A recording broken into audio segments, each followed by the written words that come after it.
I think that could pass by a wide margin is for voter ID. It's widely supported nationwide. Yes, that's the way to do it. Blue and red states. Jimmy Sengenberger, great stuff as always. Brother. Thanks for joining us. His regular visit here on Wednesdays, his midweek update, his op-ed in the Denver Gazette, Polis Libertarian Streak is a false narrative. Back with you tomorrow on Ryan Schuling Live.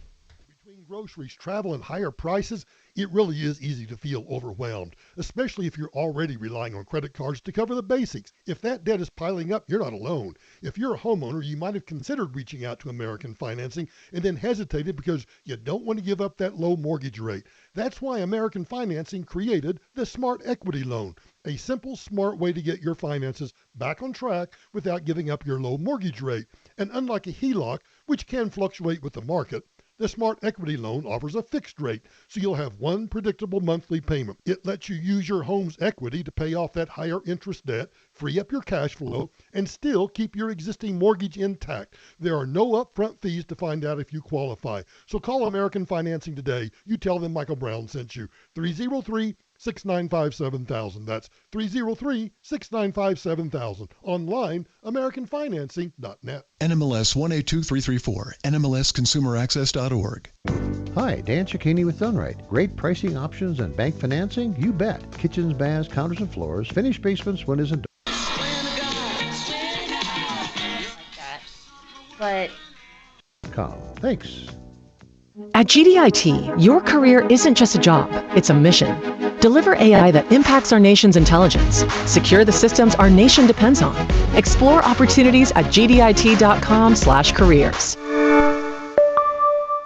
Michael Brown here. I've tried different diets and supplements hoping for more energy, better digestion, but was mostly guessing about what my body needed. Then I tried Viome, a simple at-home gut health test. No doctor visits needed. What stood out was learning exactly what's happening inside my body with personalized food recommendations, foods to enjoy, foods to avoid, plus custom formulated supplements and biotics made just for me. It's given me more energy, better digestion, and clearer focus. Finally, no more guessing. Learn more at Viome.com. That's V as in Victor, IOME.com. Viome. Trust your gut. What if one ticket could change your life and help local Boys and Girls Clubs kids? Hurry and enter the 17th annual Mile High Raffle supporting Boys and Girls Clubs of Metro Denver. The grand prize winner will take home up to $1.1 million cash or your very own dream home. Raffle entrants and winners are exclusive to Colorado residents. Enter by this Friday for automatic entry to win a Mercedes Sprinter van custom conversion, a Rivian R1S, or choose $100,000 cash. And if you use the promo code DREAM10 by Friday, you'll also get extra savings on our multi-pack ticket packages. This is a limited time offer. You can feel great knowing you're supporting life-changing programs for kids at 25 Boys and Girls Clubs of Metro Denver. Your best chance to win in the Mile High Raffle is now. Go to milehighraffle.com to win the grand prize and our early bird prizes too. But you must enter no later than midnight on Friday and use promo code DREAM10 to save. That's milehighraffle.com. Enter today.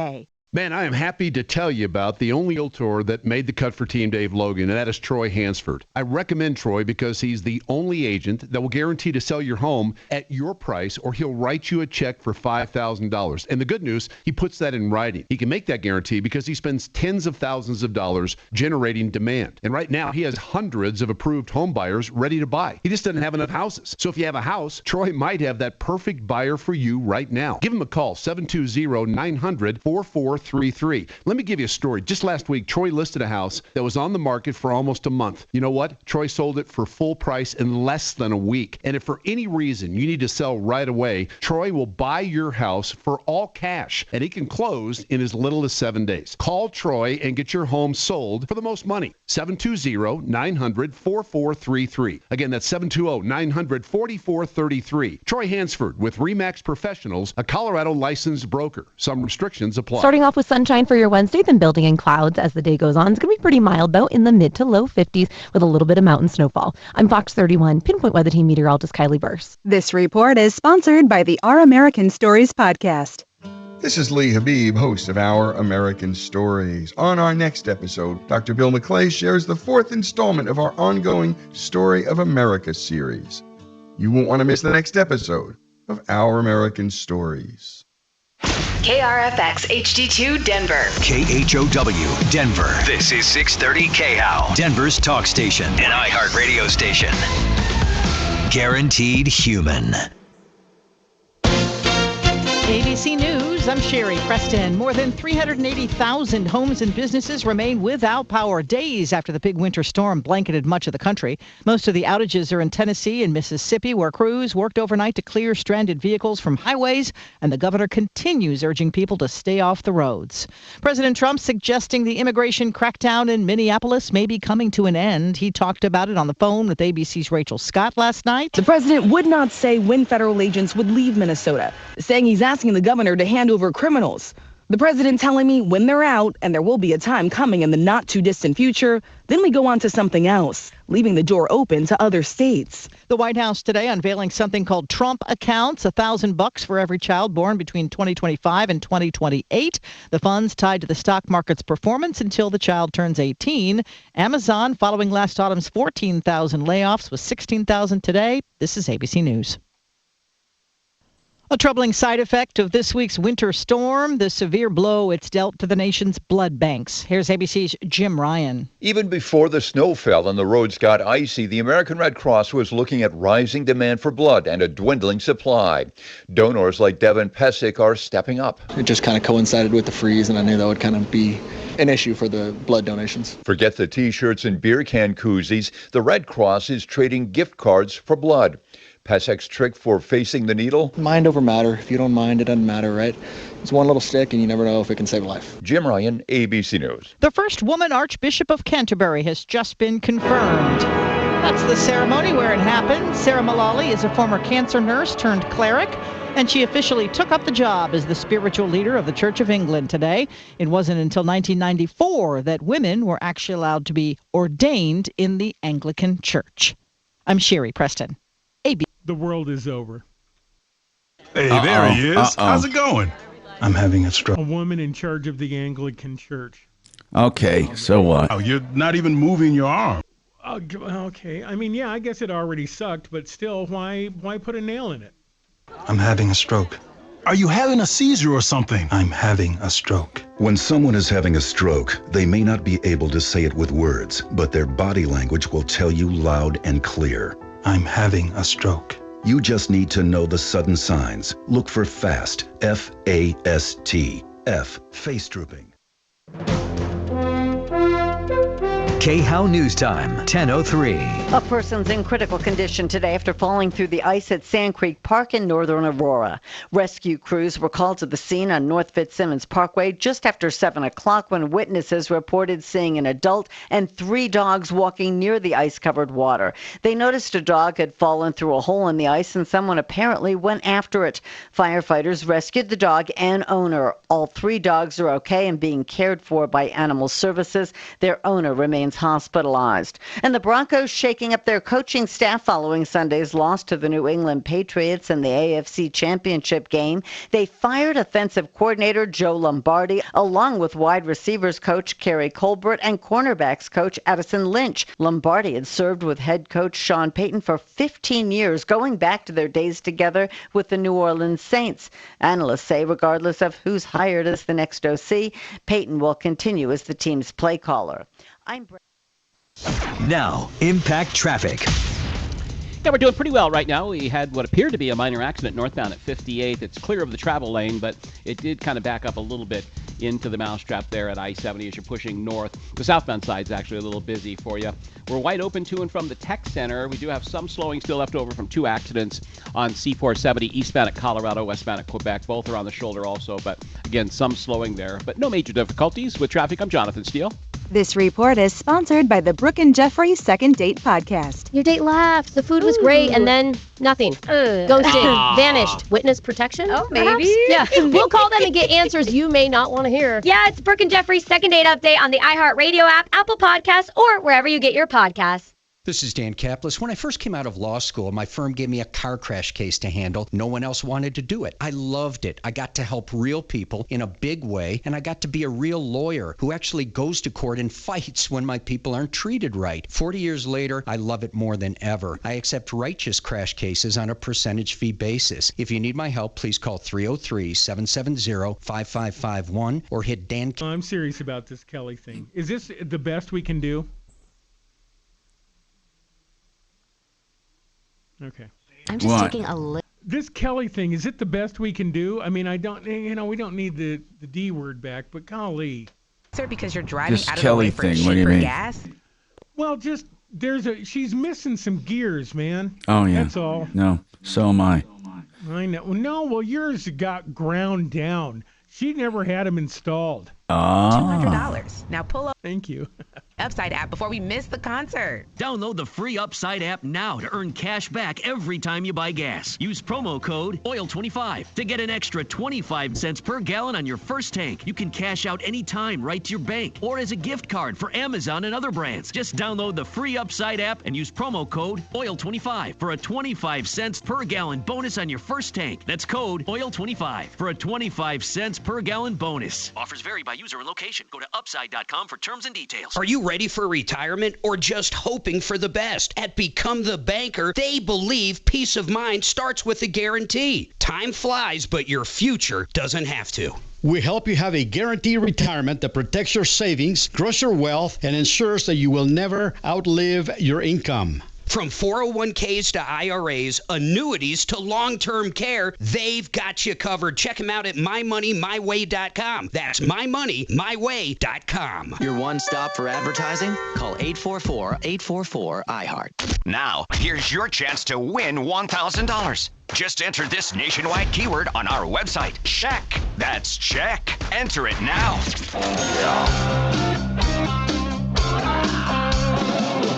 Ripped off, bad news. You need advice so you don't have to lose. We'll come running just as fast as we can. Troubleshooter's gonna help the common man.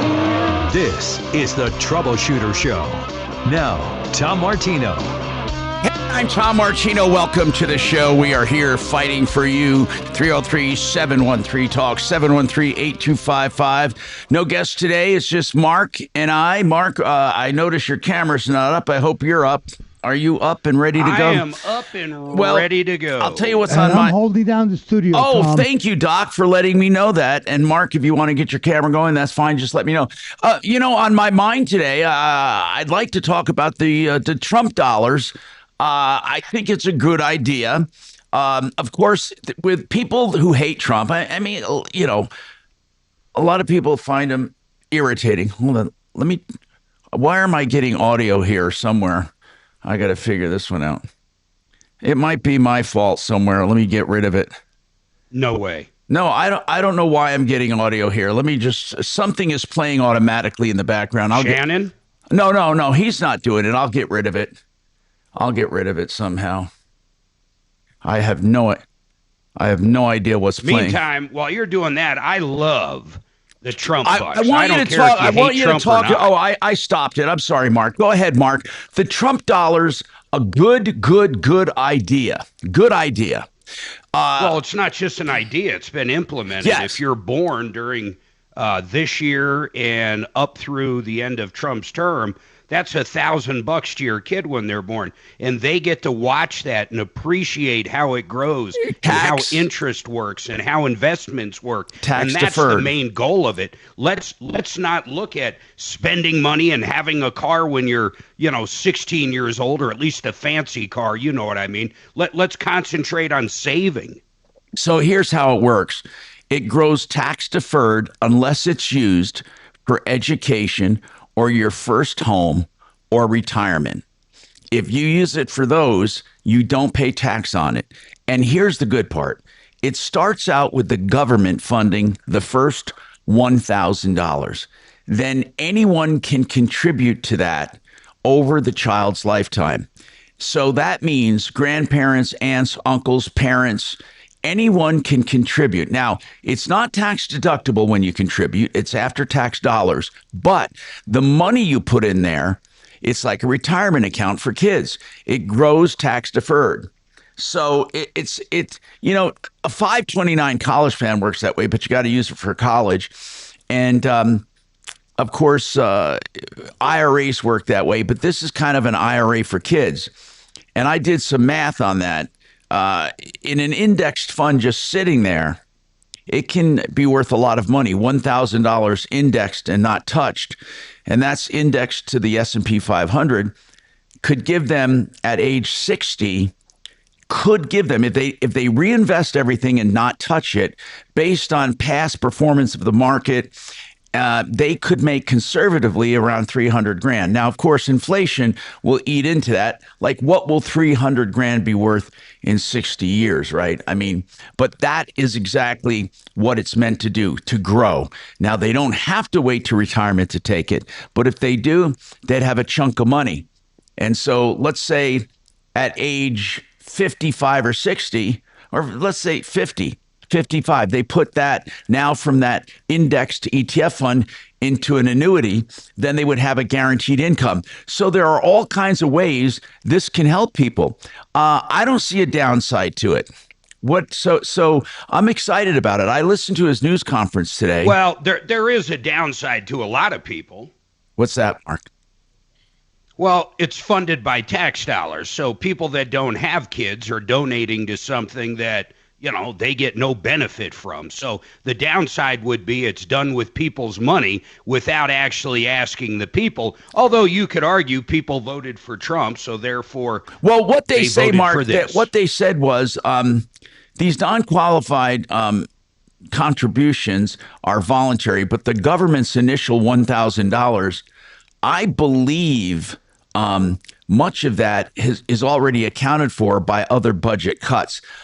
Again, every politician loves saying no new taxes, but basically Trump is saying he doesn't have to raise taxes for this. It's already that's fine. He doesn't have to do that, but he's still you're giving still some allotting people money. and That's other right. people not money. You're still directing money. You're right. You're still directing money.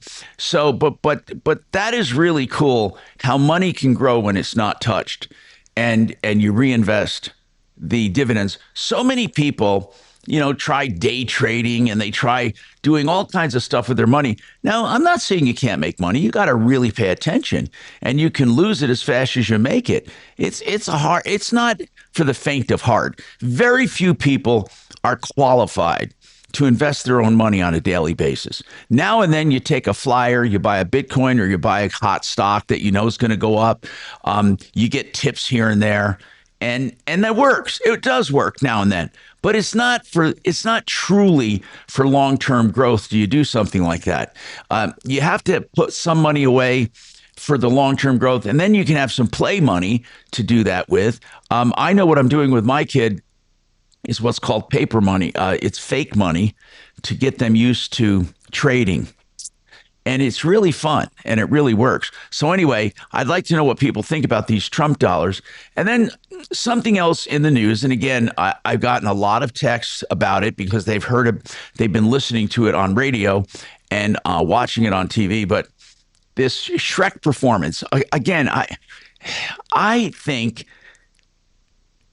it's a shame that everything, and it's both on conservative and progressive side, everything is preaching an agenda. What would the conservative side be, since you brought that up? What I'm saying is, I think that conservatives have an agenda too. And you're saying it doesn't work its way into, well, it doesn't work its way into entertainment for sure, because entertainment is controlled by left-leaning people. It absolutely is. I'm referring to kids' entertainment. No, it does. No, I don't think it creeps into entertainment, but liberal policies do. But I think that conservatives also have a bias. And I think, why do we have to indoctrinate anyone about anything? Why can't we simply not have politics rule everything? When did that happen? Mark, seriously, when did it happen that absolutely everything? Hey, you're the one that grew up in the 60s, not me. It sure looks like people spitting on people coming back from Vietnam and all kinds of weird stuff back then. I don't think it's anything new. You know what? I got to say that is a good point, in that we were very political. And when you put it that way, I can see what you're saying. There were a lot of politics involved with Vietnam War and protesting and all of that. Let's talk to Stephanie, who has she wants a refund from that Shrek performance. Stephanie, did they offer a refund? Are they offering a refund, or are they saying no refunds? I reached out to them on Friday night, and I have not heard back. I've gotten no response. Now, the way I understand the controversy, during the Shrek performance, there is some kind of parade of flags. And this is the way I understand it. You tell me if I'm wrong. And one of the flags was a gay pride flag, but it didn't say on it gay pride. It didn't say anything except it was a rainbow flag, and people complained about it. Correct. And but they weren't preaching, as I understand, the pride flag. But what's that? Did you say? They only display the pride flag. They're not waving all kinds of different flags. It's strictly the pride flag. But when they wave the flag, are they singing anything with lyrics or preaching about, or do they say, we want you to know that we're gay and we're proud, or whatever? I mean, what I'm saying is, in what context was the flag waved during the performance? What part of Shrek? Was it an intermission, or was it part of the play? That's the part no one's getting into.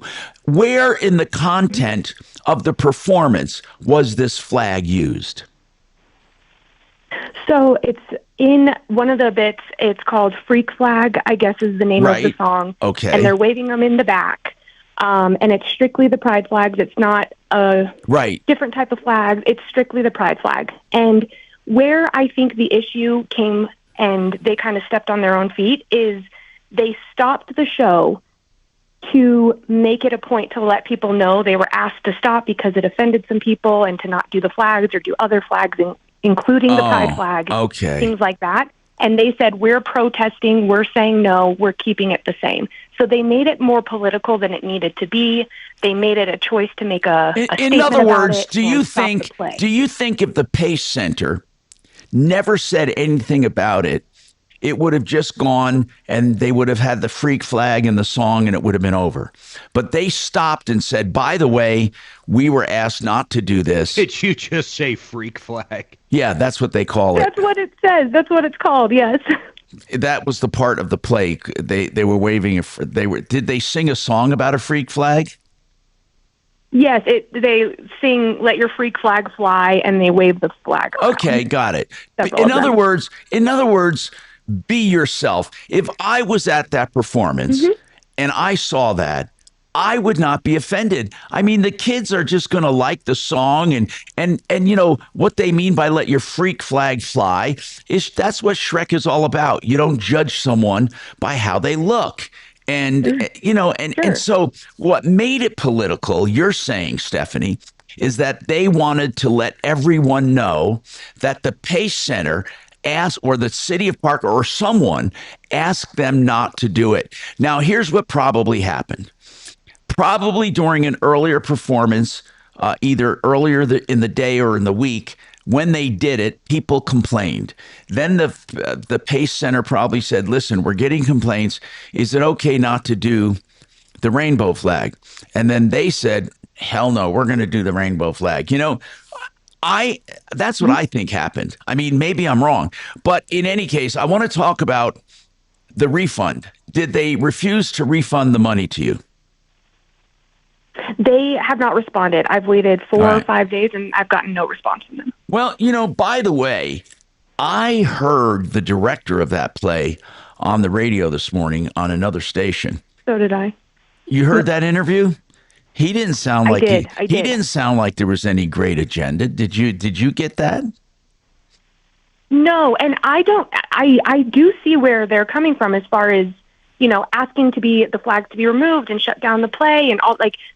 I don't agree with that. I don't think that the play needs to be shut down. Right. I don't think, truthfully, I don't even know if the flags need to be removed. My issue is where the big issue came into play is where they made a political stance on it. and they made it a point to say they're protesting this. Right. They could have just left it as Right. is. They didn't have to And do that if I with would've- kids there. You're right. I mean, they could just do it. They could do it in defiance without announcing that they're doing it in defiance. Right? Yes. Just and if do it. we went to the play, when we go to the play and we saw it, would we have been happy about it? No. Would we have just moved on from it? Probably yes. Absolutely. I don't think we would have went to the front and said this was offensive. Okay, I got to take a break, but it's now political. But you bring up a good point. I got to take a break, but I have a few things to say about it. I really, really, really thought about this. I'm Tom Martino, 303-713-TALK. By the way, I'm telling you this right now, waterpros.net, you will not find better water systems for lower prices anywhere. They have systems ranging from $1,000 or around $1,100 for drinking water up to $6,000 for the whole Monty on any kind of water, and everything in between, including a whole house filter for $21.95. And that is waterpros.net, 303-862-5554.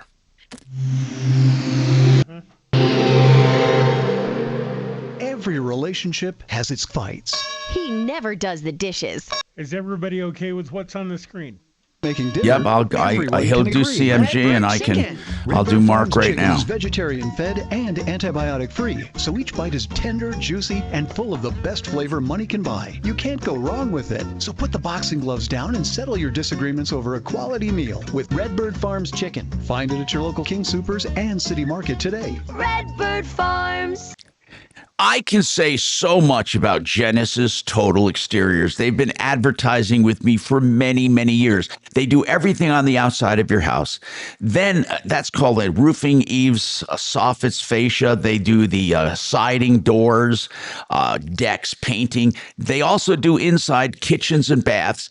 And we mentioned something on the show the other day, and I can't believe how many follow-up texts and emails I got saying, what is that company and do they really do it? We're talking about painting kitchen cabinets. Mark Szymanski, the owner of Genesis Total Exteriors, now he's on to talk about this. Mark, we opened up the floodgates because people did not realize you don't have to take everything apart and resurface and get new cabinets. You can give their kitchens a brand new look. You bet, Tom. I tell you what, that's one of the most economical ways to give a brand new, fresh look to your kitchen by going ahead and just painting the cabinets. You know, we do the sides, we do the drawers, we do the door fronts, and we do the edges around where the door is. And it looks like brand new cabinets when we're done. It's absolutely beautiful, and it's amazing what it'll do to your house and how it makes it look new and modern. Now, someone wanted to know, if they do these cabinets, what kinds of finishes? Do you have antique finishes? Do you have gloss finishes? Do you have flat finishes? What kinds of finishes do you feature? The most common is a satin finish. So it has a sheen, but not a real glossy sheen. So consequently, when the sun comes in, your kitchen windows, it's not blinding you. It's just a nice soft sheen, and it's very durable finish. The paint that we use is actually made for kitchen cabinets. Wow, that's cool. Now, the great thing about this, you know what it is, Mark? That if you change your mind in 5 or 6 years, you can do it again. You bet. Yeah, if you get tired of that color or you just want something to look different, hey, you can change it. I mean, right now, black is in, or really dark colors in. 5 years from now, we might be back to white or something else. And it's just an easy change for you and just really updates your kitchen. GenesisTotalExteriors.com. They're also at referralist.com. GenesisTotalExteriors.com, 303-679-8509. CMG Financial, I have to tell you about these guys. If you haven't been listening, they are the bank. They lend out over $2 billion a month. They got the lowest rates, the best fees, meaning the lowest fees on reverse mortgages, on refis, cash outs, new purchases. Their all-in-one product is incredible. It's a 30-year line of credit on the equity in your home. I don't know anybody else that has it. That's the loan Susanna and I have. I want you to call John Clace. He's the man here in Denver. And if you're listening to this in another state, don't worry. They lend to every single state. They are the bank. Call John, 303-882-6679. line 303-882-6679 or partnerinlending.com.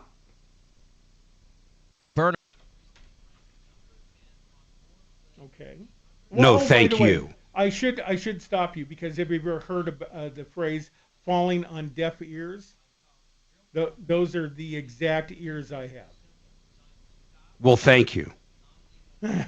Only because I'm the moron that runs the audio, and so you'd have to tell your story 3 or 4 more times because I am the opposite of help. But don't. About a half hour ago. So if you want, let me throw you on hold. Kelly is our actual producer, but she's doing something with water either going into her or coming out of her. I don't know what she's doing. But she'll be right back, and I'll get you over to her, okay? You bet. Hang on. How about that? Kelly's out of the room, either putting water in herself or getting it out of herself. I don't know what she's doing right now. Please hold.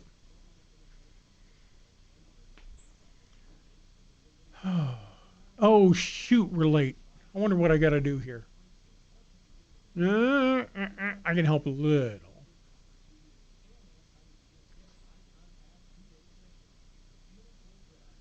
Do that. You know, when you think of the term 100-year flood, that's kind of fucked up because literally it could happen every year for 10 years and then go 990 years. That is kind of the crazy part about it. It's like roulette. Well, it's like if you have your music player on random and songs that are back-to-back play, well, occasionally consecutive is random. It absolutely is. Yep. Mark, don't you think it's just a description? Wherever you get your podcasts. Hi, Tom Martino here, 303-713-TALK, 713-8255. So here's the bottom line. We have Stephanie on, and she was trying to get a refund, and basically, I think we should get someone on from the Pace Center if we can to talk about this. Again, there are other people involved. I did get some texts about it the other day, and it centers around the Pace Center production of Shrek. And during the performance, there is a song or reference to a freak flag. And then they were waving the rainbow flag. And apparently some parents complained early on. And then apparently, according to what I'm hearing and reading, the Pace Center asked them not to fly the rainbow flag. And they, in protest, said, we're going to fly the rainbow flag. And that was the controversy. So during the performance, the thing that's bothered Stephanie more than anything, she said, look, if I go to a play and they sing a song and show the gay pride flag or the rainbow flag, okay, big deal. But then to stop and say, by the way, we were told not to do this, and Shrek's all about inclusivity, and we believe this and that and the other thing. Stephanie, did they make a long speech? It was just probably a minute or two, but they asked people to film it and said that you can film it and share it because this is us making a stance and protesting. Did they say what they're protesting? Just that they did not know. They just that they wanted to fly the flag. They were asked not to, and it just felt honestly, if the pride flag is a political agenda, no matter what you say, it's not just a rainbow flag. That's why there's a flag for gay pride for what it represents. Right. So when they're waving it and then they're making a stance on it and they're stopping the play, breaking the fourth wall to talk to the audience, that is when the real issue kicked in for us. Okay. Kachina, did you try calling the Pace Center or anyone down there? Not yet, but I definitely can. Let's work on that. Stephanie, we're going to see what we can do, and then thank you for bringing up the topic. But well, and if you bought it on a credit card, why don't you just contest it? You could do that, too. We actually thought about doing that, and it just was the fact of if people, I know it's catching traction, but just making it aware and making it. Yeah. Did anyone walk out, Stephanie? Did anyone walk out? I don't know. And from what I heard on the interview this morning, he said, the director said it's kind of been a balance of lost sales and gain sales. And so let the people who want to be there and want to be involved with it, let them. But let us who don't want to or don't feel comfortable with it or don't like the political stance on it, it'd be weird walking out with your kid, because then your kid's going to, your 4-year-old's going to be asking questions that are just crazy at that And age. here's the way I feel about the whole thing. First of all, I got to ask this question. I sound so naive sometimes, but honest to God, am I asking this? Does anyone care? I mean, does anyone care if you're gay? Do I care if someone is gay? I don't care who they choose to love. I don't care if someone wants to identify as a man or a woman. Mark, do you care about it? Seriously, I don't care about it. It's not an issue. I don't think most people do, honestly. I don't think so. Why? I think where the issue comes into play is it's being forced on us to believe what they believe and accept how we are supposed to conform to them. And if we don't agree with it, we are the issue. Well, but this is different between caring and pushing something on somebody else. Correct. I don't agree with when I was a little kid in Oklahoma, like in 3rd grade, this lady would come out and she was Southern Baptist and basically preached to us at the bus stop every single morning. I don't agree with that under any case, nor do I agree with people coming out and preaching that you can be any sex you want when you're in that grade. It's crazy. Mark, if my kid's in school, I don't want a preacher going to the class and talking about. I don't. I want it to be neutral. I mean, but at the same time, when people in and of themselves, I can't believe that today, right now, that people care. I mean, are we to believe that if you are gay, you're discriminated against? Or transgender. I mean, truly. Now they might not like a snicker here or there, or if there's a guy with a dress on who's transitioning to a woman, maybe. But and I've said this a million times, and I know people are used to being ambushed, or not used to it, but people are afraid of being ambushed, and many talk show hosts carry an agenda, and they got to really attack. I swear to God, I want to hear from people. Why is it that what is the so-called gay agenda? I don't even know what that means. I swear I don't know what it means. What does it mean when someone says they are pushing the gay agenda or the transgender agenda? I truly don't believe that gay people are saying, be gay. It's better to be gay or be gay. I think what they're saying is, if you have those tendencies, you're not a freak. There are other people like you. I think that's what they're saying. And there's nothing wrong with that message. I mean, but then we get into kids who are 6 and 7 years old, and we have had in the past complaints that there are literally people talking to them saying, hey, it's okay if you feel like a little girl because you might be trapped in a little boy's body. And now that, I think, would confuse the hell out of children. But I don't truly see a so-called transgender agenda, nor do I see a gay agenda. Mark, am I naive? Seriously, I don't know what it means. And I'm having a conversation here because I truly don't understand it. And I don't think people... Tom, don't you think most people don't care, as you just stated, whether someone is gay or trans? What they're objecting to is the pushing of it into the public. This is what I mean. What does that mean, right? Pushing of it? What does that even mean? No. I mean, just don't bring it to the fore. In other words, if you're gay, fine. Nobody cares what you do or how you behave. But once you try to make it a public issue, that's what people resent. But see, Doc, I don't know what that even means. And I mean this, by the way. I don't know what that means. It means exactly what you said. Don't bring it up in classrooms. But I'm not even saying not to bring it up. I mean, if a teacher was gay, let's say, and they happen to say in class, my husband and I, a guy says, my husband and I were on vacation last week and we went to Yellowstone Park. Or, I mean, is that bringing up the gay agenda, or is it just making reference? Or if there's a school function, the teacher shows up with their life partner or their husband or wife. Well, here's what I want. And I truly don't think any of us can speak to it. And I would love, and I think I maybe people don't believe me, or maybe they think I'm some kind of a sneak, but I want someone who is gay, someone who is transitioning. We've had people call with problems who are gay or transitioning, and they told us about it. I mean, that didn't affect how we handle them as far as their problems, complaints, answering questions.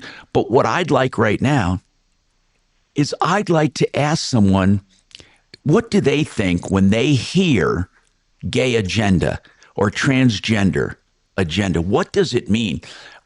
Are you pushing? They want, to me, it means the transgender. I mean, gay to me is completely different. Transgender, what I see they're trying to push is to tell kids below the age, let's say, elementary school. No, I get it. Mm-hmm. That they can be whatever they want to be. If they're a boy and they want to be a girl, there's no problem with that. Yeah. And I think that is way too confusing of thoughts for someone that young. I think so too. Most people agree with that. I think that too, Mark. I think because we're confusing enough. Like I said, there are kids who are young that, eat boogers, and there are kids that want to be army men. What does that mean?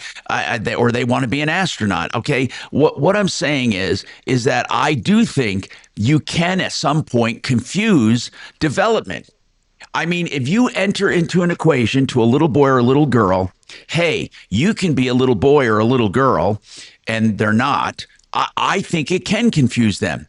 Now, later on in life, if they start feeling uneasy in their skin and mention it, maybe you explore it then. But I do believe what you just said, Mark. I think that you can confuse kids. Well, it's amazing to me. I'm trying to think of all the times either one of my kids at the age of, say, 15 and even over 18 wanted to get a tattoo. Now, neither of them ever did, and now both of them are happy they never did. And I'm not saying people with tattoos are weird, but in their cases, when they were going through certain times of their high school life, they might have wanted a sports tattoo. Now they could care less. Or a taekwondo tattoo. They could care less about that now, and they're glad they don't have that permanent marking on their body. Right. We got more to talk about, and I encourage, in fact, I beg you, if you are gay, if you are transitioning or want to transition, could you call me so we could have a conversation? I mean, if you truly want to have inclusivity, there's nothing like it, because I truly am not going to sit here and attack you. I'm going to ask real questions. And I think when people do that, then there's understanding. So we got more coming up on the Troubleshooter Show, 303-713-TALK. The lowest price on a furnace replacement, bar none, renewhomeinnovations.com. That's right. People say, what? I've gotten a text saying, I couldn't believe it, Tom. I saved a couple $1,000 thanks to this. renewhomeinnovations.com, 303-904-2000.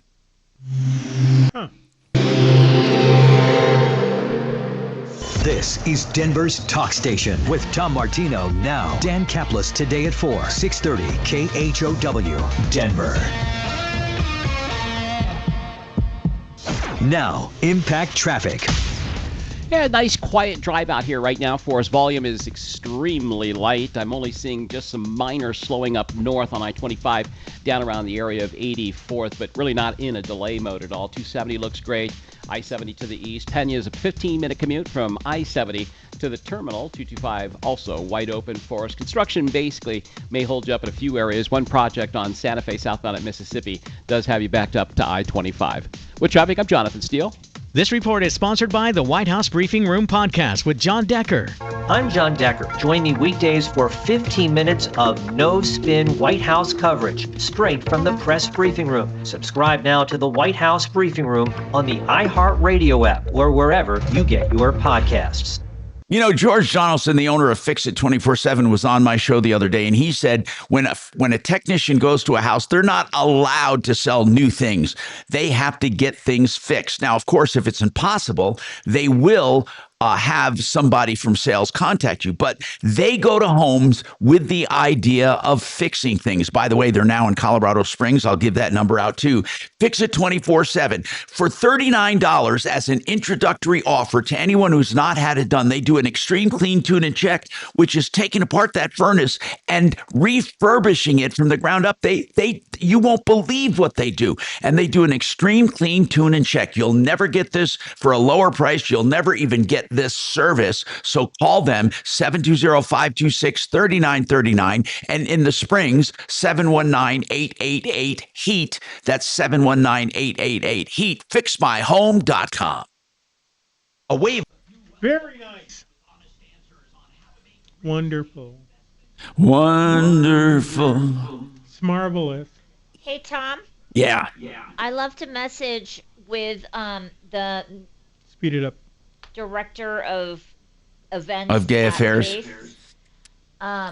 And what do you want me to do with Stephanie? Do you want to assign her to somebody for more of a deeper dive? Doc? Yeah. Have Doc call down for a refund. Okay.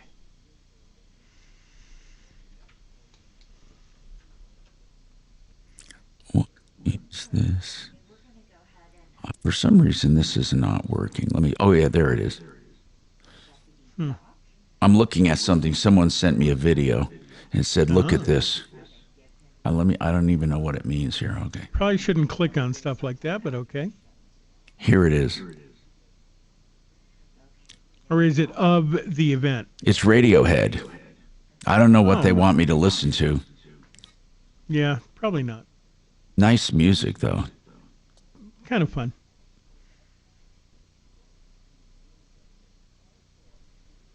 Oh, I love this song anyway.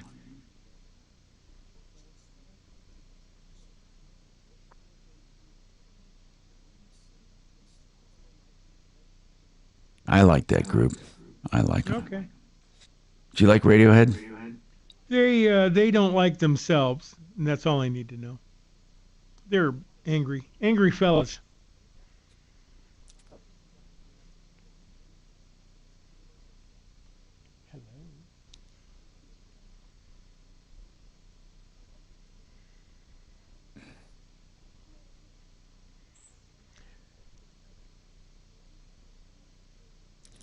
I'll tell you what, man, going to Casa Bonita, they got the fella in a dress that was waiting on us was very nice. Hi, I'm Alicia. I'll be your server. I know, tonight. and I don't care. I don't care. I don't care in that situation. And then almost not every employee. Do you care, Shannon, if you met him on Tinder? Not necessarily, only because that tranny deal, boy, they got it made. They can come on their own tits and not have to buy anybody dinner. That really sounds like the upside to being tranny. You're disgusting. You're a disgusting person. Oh, I'm disgusting? I didn't have tits added to my body. Who's the weirdo? Riddle me this. And by the way, anytime one of these things happens, and this is why I can't go out. If they started talking about that at the Shrek thing, I'd be asking, okay, great, you're talking about sex. Who here is going to blow me? Because, I mean, they say you're homophobic. I'm not phobic. If Dylan McVaney blew me, oh, my God, I'd tell my kids. But still. So, no, in for a penny, in for a pound.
Here you go. myway.com.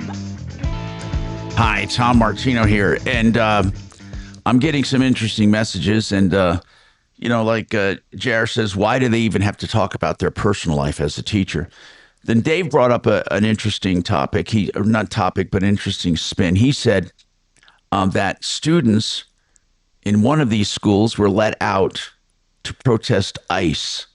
They were allowed to leave class to rally and protest against ICE. And he asked the principal, would you allow kids to walk out and have a Trump rally? Would you? So in other words, our school system's biased. Here's the deal, okay? I think that I don't care. I don't even care if I go to a theater presentation and someone says, we're here standing in agreement with such and such at the end. Okay. We went to Broadway, a Broadway play. Steph and I went, and at the end, they asked for contributions because they were standing in agreement with some group. I forget what it was, but they waited to the end. They all came out after the curtain call and said, we would love to address you about something, and we're taking up collections for. And I forget what it was. I truly forget what it was. It's usually for the Actors Fund for retired. No, but this was for something political. Sure? I remember. Yeah, I think it was. But they weren't like, we think it's terrible what Trump is doing. But it was something progressive they were collecting for. I remember. And they were very polite and just talked at the end of the play. And some people contributed. Other people listened and left. And other people just left. Why do we get so bent out of shape?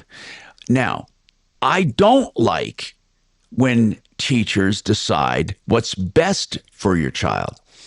If you have a youngster, for example, supposedly in Denver public schools, if you have a youngster who wants to be called a girl's name at school, now this is what I'm told, and I don't know this to be a fact, but apparently the teachers must call the child by the name the child wants, and they're not allowed to discuss it with the kid's parents.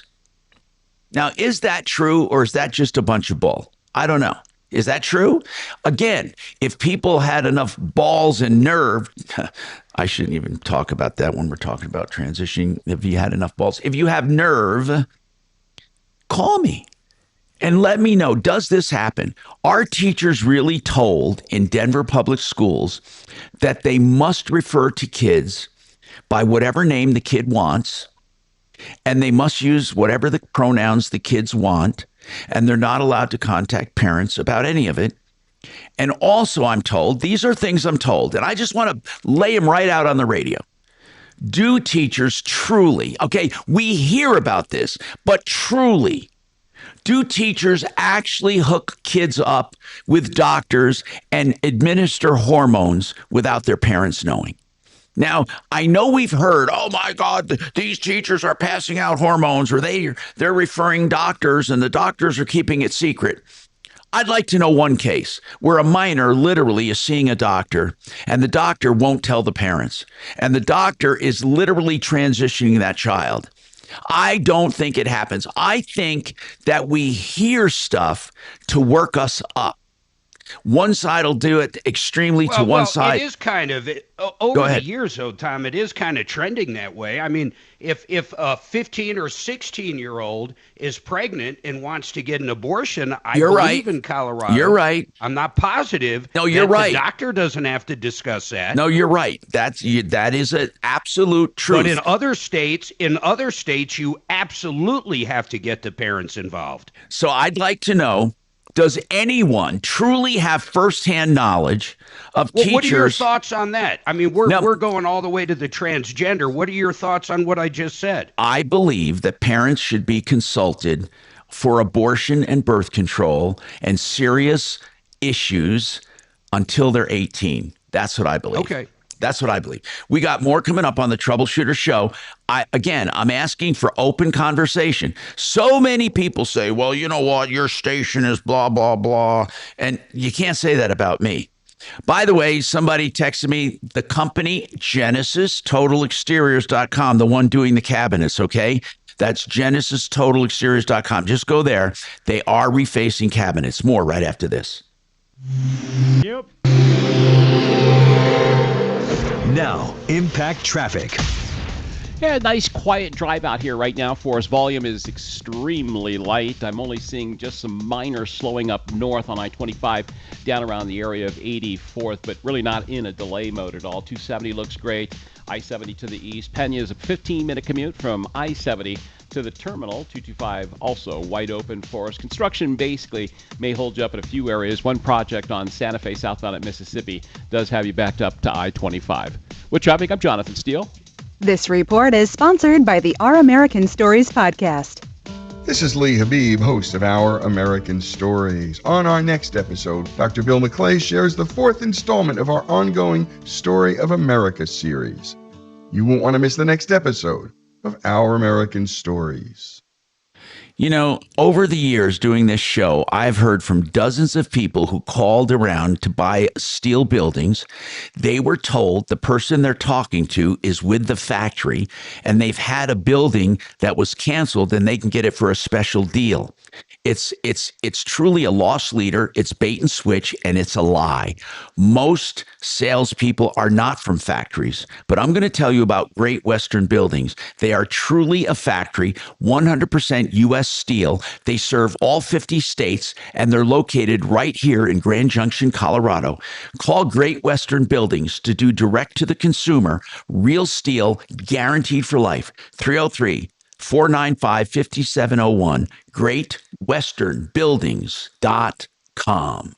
Hey, speaking of building, if let's say you get one of those buildings for your commercial operation, you want to put a solar system on it, Alliance Roof and Solar is doing solar systems for commercial buildings, whether it be a home-based business even in some cases, or a warehouse, a factory, or your duplex or apartment house. You can get government incentives that damn near pay for all of it, and you can make money selling back to the grid. Find out more directly from Alliance Roof and Solar, 303-704-2449, 303-704-2449, or their website is redrocksrs.com.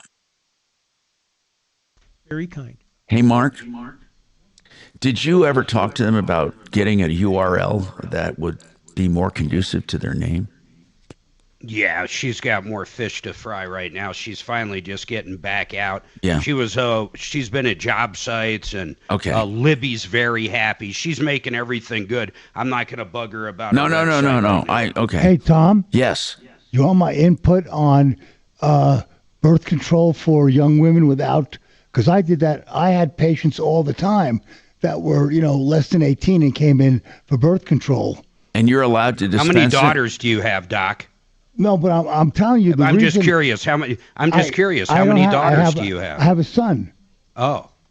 But all I'm saying is I would rather give them birth control than have a 14-year-old get pregnant. Because if they're coming in for birth control, they're sexually active. And having a pregnancy at 14 or 15, to me, is a horrible thing to happen when at least you can prevent it by giving them some birth control. And Doc, I don't understand why they can't bring the parents in on that, and the parents and that person a lot of come time, to that exact. They're coming from abusive households. Mainly, that's why. Oh, well, I'll give that to you. I didn't think along those lines. I'm thinking more along lines like my kids. Wouldn't you rather have your daughter get birth control at 14 than get pregnant at 14? Of course, but that's why we had conversations with her about getting on birth control before she was sexually active. But I'm talking about families that are not. Well, I don't know how to help broken families. I mean, that's a little. I understand where you're coming from. I absolutely understand it. And in fact, Doc, I agree with you 100% in those scenarios. Thank you, Mark. So to me, it was the lesser of two evils. You know, I'd like to know what the fuck Jim means. I'm living under a rock because I'm asking questions. I mean, what should I just be ignorant and pretend I know something? I don't pretend I know anything. I don't have a kid in school right now. What's that? Disregard it. I mean, just because someone says something No. I just want to know what they mean. I just want to know what they mean, or are they just pissing out of their mouth? Yeah, I mean, most of it, and it's you don't have I to want to know know. stuff, Tom. Okay, here's what I want to know. What do you mean I'm living under a rock? When you ask questions, you're not living under a rock. You're asking fucking questions, so you're not ignorant. Asking questions is the highest form of intelligence. Well, and a lot of us that consume our type of media are barraged by some of these agendas, and so we're keenly aware of it. You, however, are enjoying a lifestyle that allows you to avoid that. That's bullshit. Seriously. That's bullshit. I truly don't know of one case, not one, where a public school is administering hormones without telling parents. I'd like to know, is that really happening, or is it just propaganda to get us worked up? I don't know of one case. I don't know of one case of any homosexual teacher trying to convince a kid to be homosexual. I don't know. I'm not saying it doesn't happen, but I don't know of any of these cases. I'd like to know. I know. We can try and track someone down for you. I think Ryan's got some leads on that because he talks to people whose kids were tampered with in some way. I don't know to what extent, but hey, we're coming back. All right. We got bigger fish to fry here. Hang on.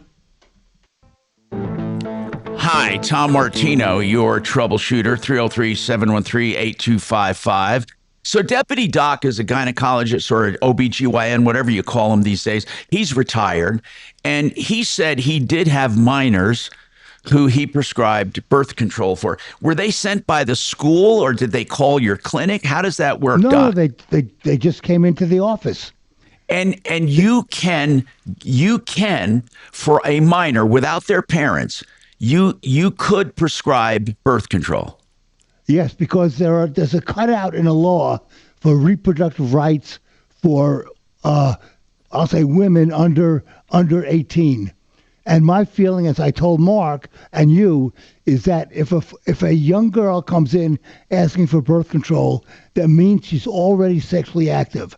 So my feeling was, if they're already sexually active, I would rather give a 14 or 15-year-old kid birth control than have him come in pregnant, which is a horrible situation. Get it. How many years of your practice was that allowed? Like you were in for 40 years toward the end? Always. It was always allowed. What? Going back 40 years, Doc? Well, I came to Colorado in 1983, and it was I never had any prohibition against it. And like I said, my feeling personally was that I would rather give her birth control. No, I get it. Than see a young kid get pregnant. Okay. Because the only people that came in for birth control, they're already sexually active. Okay. We got more coming up on the Troubleshooter Show. Thank you. More coming up. 303-MARTINO, 303-627-8466, or 303-713-TALK. Wouldn't you? Thank you. Tom? What's that? Would if you were in my position, what would you have done? I don't know. I'm not in that position. I don't know what I would have done. I don't know. Honest to God, I'd have to sit down and think about it. Well, like I said, you have to assume I'd that like parents to be in on decisions like that, but hey,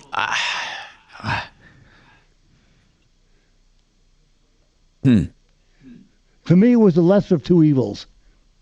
Either if you don't give them birth control, they're going to get pregnant. Yeah, I understand. And who wants a 14 or 15-year-old kid? No, I know what you're saying. I know what you're saying. That's a horrible situation.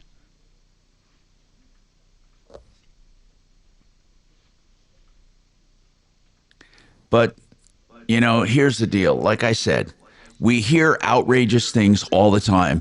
How dare the schools do this or that? But I have not known of not one concrete case where these outrageous stories actually take place. Well, Tom, wasn't there a story about an afternoon club that was supposed to be like a music or some kind of social club. And that was here. And once again, Ryan knows the woman who ratted that club out, but he's not sitting here, so I'm not going to track him down to ask. Right, but Shannon, is he in the newsroom? No. Okay. That was a perfect example of saying one thing and doing another. Yeah, and she started something here in Colorado, some sort of protect kids thing because of that they were drug in and kind of, and it went on for weeks that she was the kid was kind of being convinced to change up, and that's how she started to identify, and the parent was like, "Are you out of your goddamn mind? Quit doing this to my kid." So I'll find out who she is, and maybe we can talk to her. Erin Lee? That's it. Thank you. You're welcome. Colorado, Erin Lee. I'll be right back, guys. Bye-bye.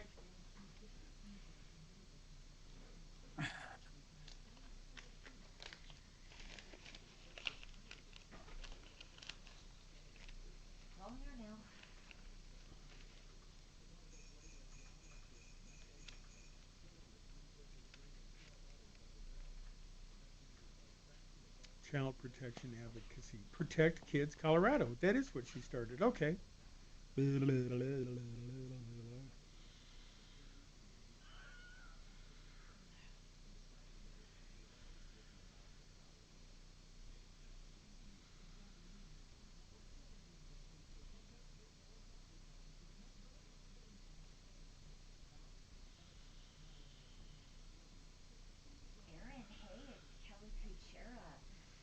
We haven't spoke for a while. I used to work with you with Ryan on his show. And I'm actually working on the Tom Martino Troubleshooter Show. And the subject came up in one of our cases, actually, that we encountered.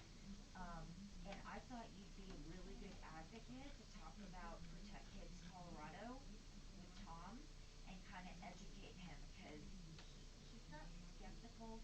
He's just a little bit confused how kids can be maybe lured in, if you will, like your daughter was. Cool. I know you are. I know you are. All right, I'm going to put you on hold, and he'll be with you momentarily, okay? Wow, I'm actually shocked by the poll answers I'm seeing. Mark? Yeah. A minor can get a judicial bypass if she comes from an abusive home. She can apply to a judge to get a judge's okay to get an abortion if she's afraid of repercussions or further abuse. Well, yeah, I think, okay, repercussions or further abuse. That makes sense. But, I mean, in Colorado, you can be any age and be pregnant, and basically it's up to you whether or not to get an abortion. Now, they do have to snail mail, I assume, or somehow give your parents a heads up within 48 hours, but I don't know if that actually happens. But like I said, they can apply through the court system to bypass the parents if they can prove that there's an abusive relationship or that. Yeah, but in either case, it's completely up to the minor. It's not up to the parents. Right. Hang on. Giving notice doesn't mean the parents have any say about it. Exactly. Tom, are you there? No. All right, guys. I have the parent from Pooter School District who actually started Protect Kids Colorado because her daughter was invited to do an art club, and it was an indoctrination into being trans. That's awesome. That's exactly what we were talking about. Yep. Great work, Kelly.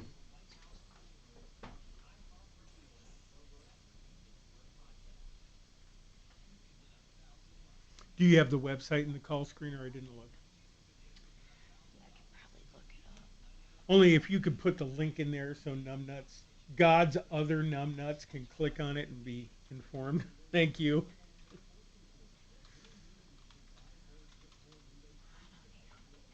It's been a long time. I can't believe she still remembered me. Well, how can anybody forget you? And it is protectkidscolorado.org. Mm-hmm. Thank you.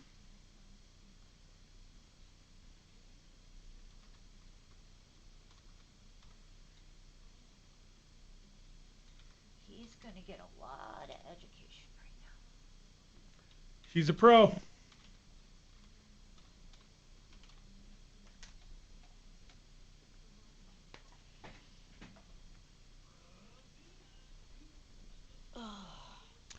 Tom, are you back from under your rock? Yeah. Okay. You're the best. Hey, Kelly is going to take a while to explain this. You ready? Yeah. I have somebody on to talk about Protect Kids Colorado. She's the founder. Her daughter was indoctrinated into an art club after school that was only about trans. Okay. So she's on the line. Good. Thank you. You got it. Aaron, that's the woman I was Thanks thinking for of. doing that, by the way. Kelly knew her. Kelly knows everybody. It doesn't help, but she does know everybody. Oh, crap. Are we coming back?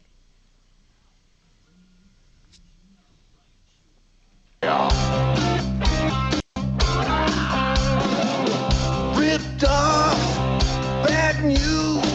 You need advice so you don't have to lose. We'll come running just as fast as we can. Troubleshooter's gonna help the common man. This is the Troubleshooter Show. Now, Tom Martino.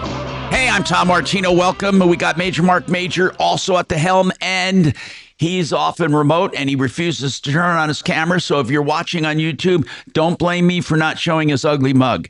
Then we have Deputy Doc back at the studio, and we're taking problems as they come in. Now, of course, we talk about issues that affect us, our life, liberty, and the pursuit of happiness, as I like saying it. We had a woman call who bought tickets to a show in Parker. She was upset, wanted a refund, and because they stopped the production and made a speech about gay pride, and and it was a Shrek performance at the Pace Center, and part of the performance had something called a freak flag with a song, and she said, I would have sat through that just fine and then be done with it. But they stopped and said that the Pace Center or Parker did not want them to do this, and they're doing it anyway. And they went on to make a political speech about it. So that spurred a conversation with us, since that woman called and wanted a refund, and we're working on that, by the way. But it spurred a conversation about what we hear. We hear about what's called a gay agenda or a transgender agenda. And I said, look, I know we hear about these things, but do they actually happen?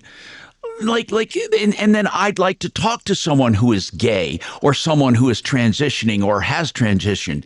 And I like to ask them, are they pushing an agenda? What does that mean to them?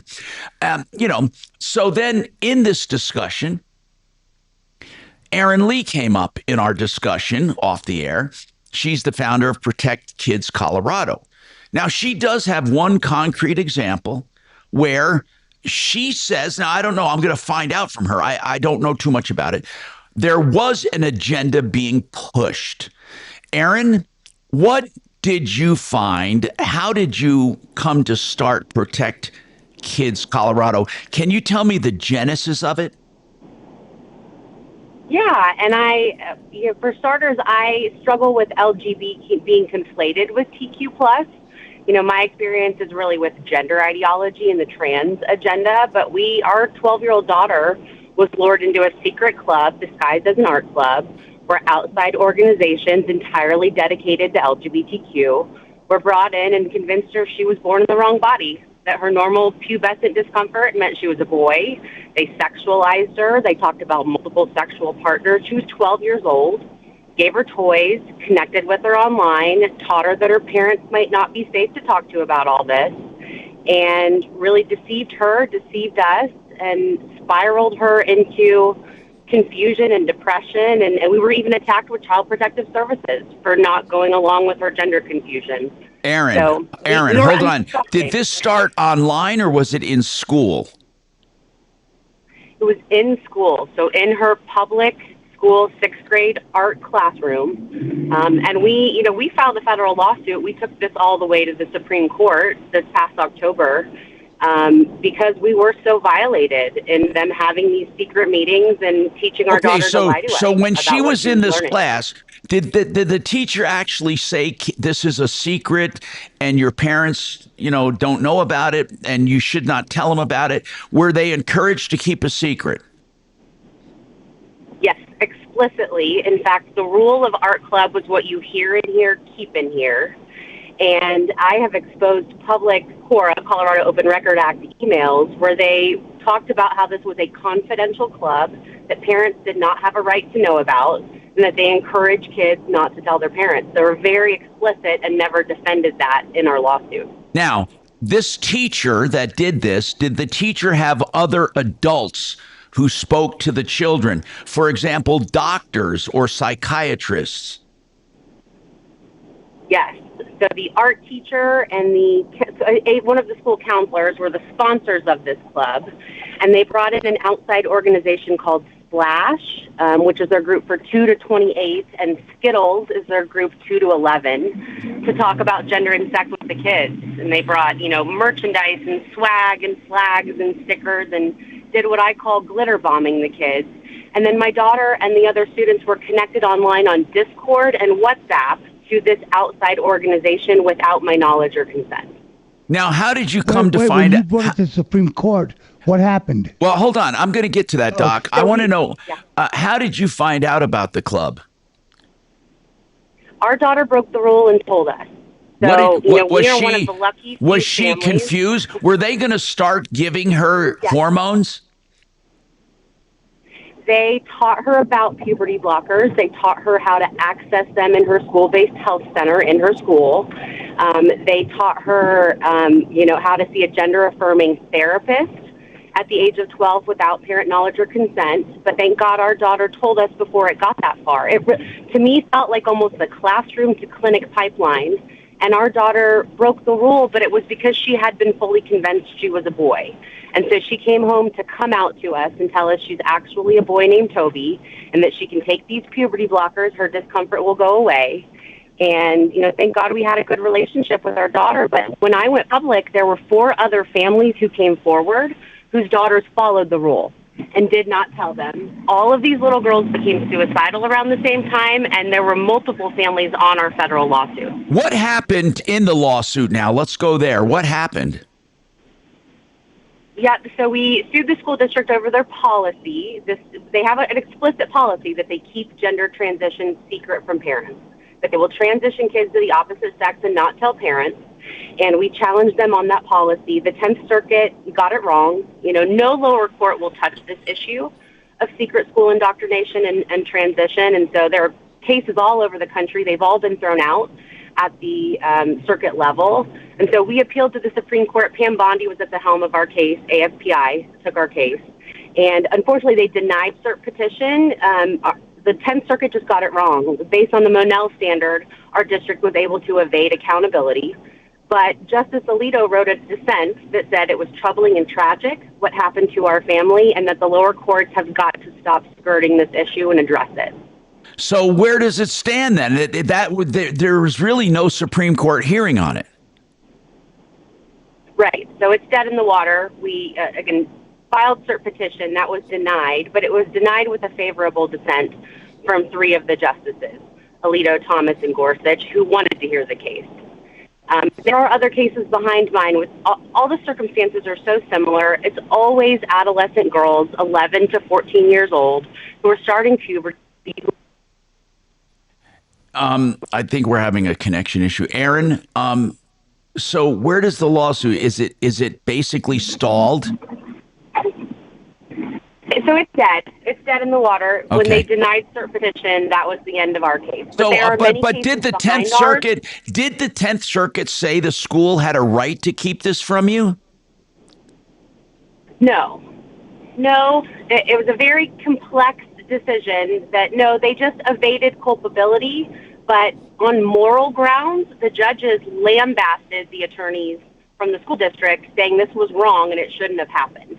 Now, So what I want to know is, is law. the club still going on?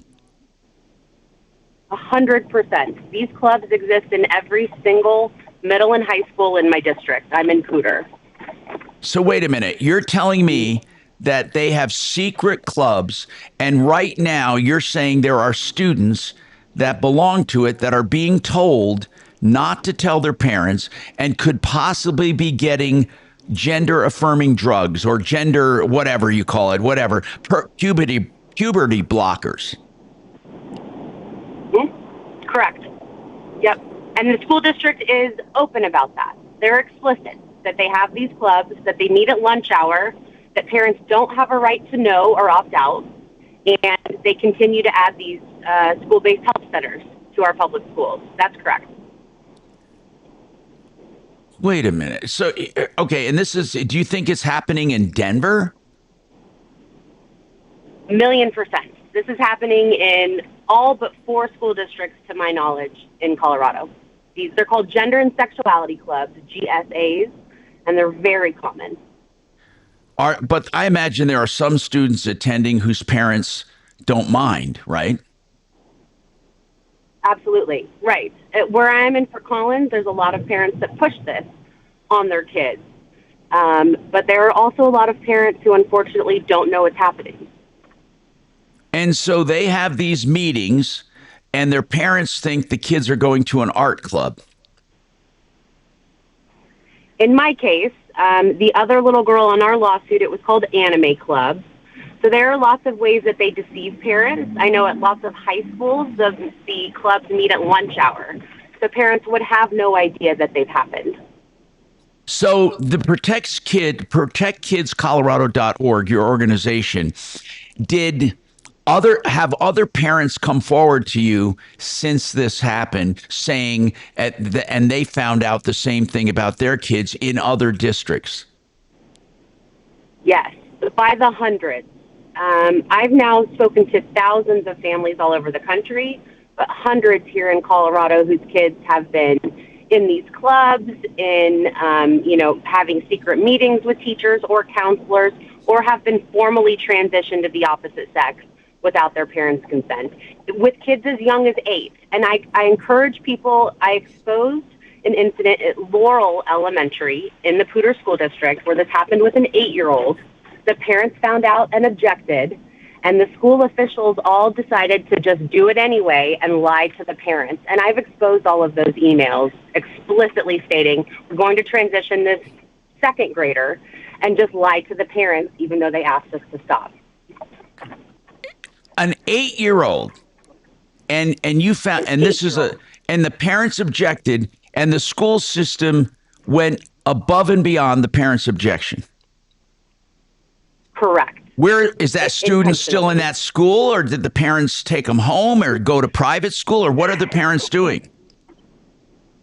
I have not connected with those parents, and oftentimes this happens to parents who are otherwise very progressive.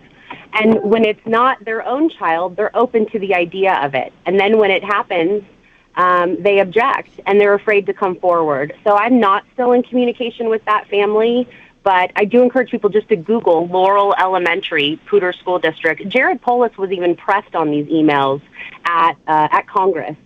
So they've been exposed and widely shared. And you'll see that the entire district, including the legal department. All right. I really have some very pointed questions from texters. And again, I'd rather you call, but I will give out that number, 747-999-5280. I implore you, Aaron, to please hang on because I have some questions that are very, very interesting I want to know about. If you could hang on. We got more coming up on the Troubleshooter Show. Compass Insurance Group yesterday was here. They're doing free insurance checkups, 303-996-9000. Save money. Also, Denver Regen, stem cell therapy, pennies on the dollar. And they also do hormone replacement for men, testosterone, denverregen.com. Awesome. Facing a job loss? This Considering a pension buyout, believable. a severance package, or Unfucking what to do with your believable. 401k? Hi, I'm Linda Gardner, I host of just Your Money, can't Your Retirement, and I believe can it. help. 720-488-8604. That's 720-488-8604.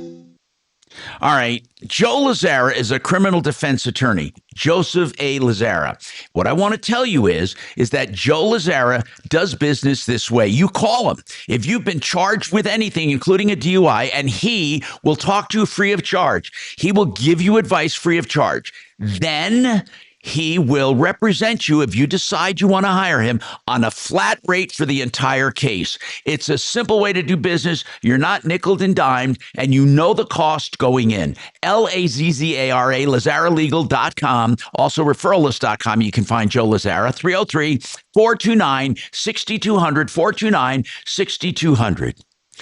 Frank Duran, therealestateman.com. I coined that phrase 30 years ago when I met Frank.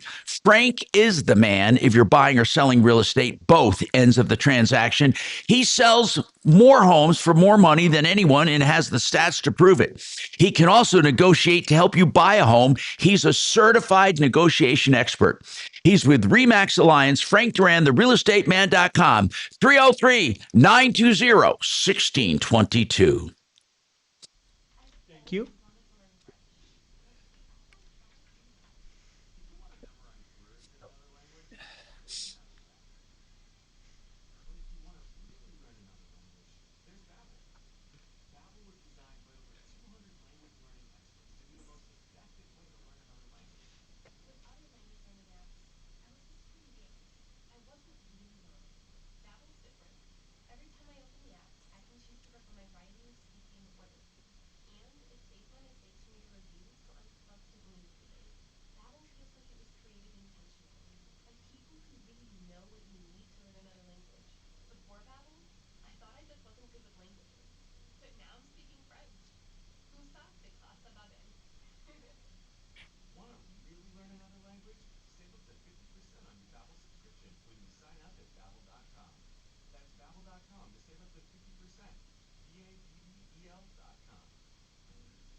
Now what is it?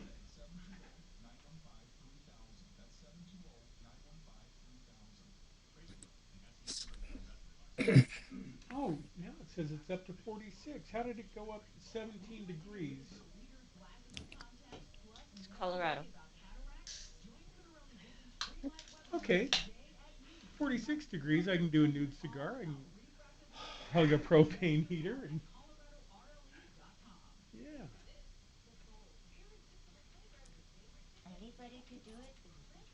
Oh. Suddenly I'm very happy. And not that way.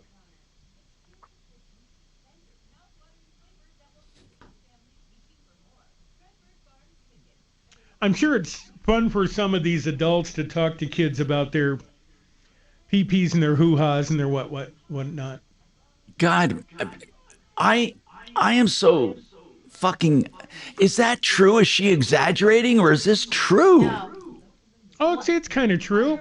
Holy shit! I mean, what perv wouldn't want to talk to a kid about how to, right?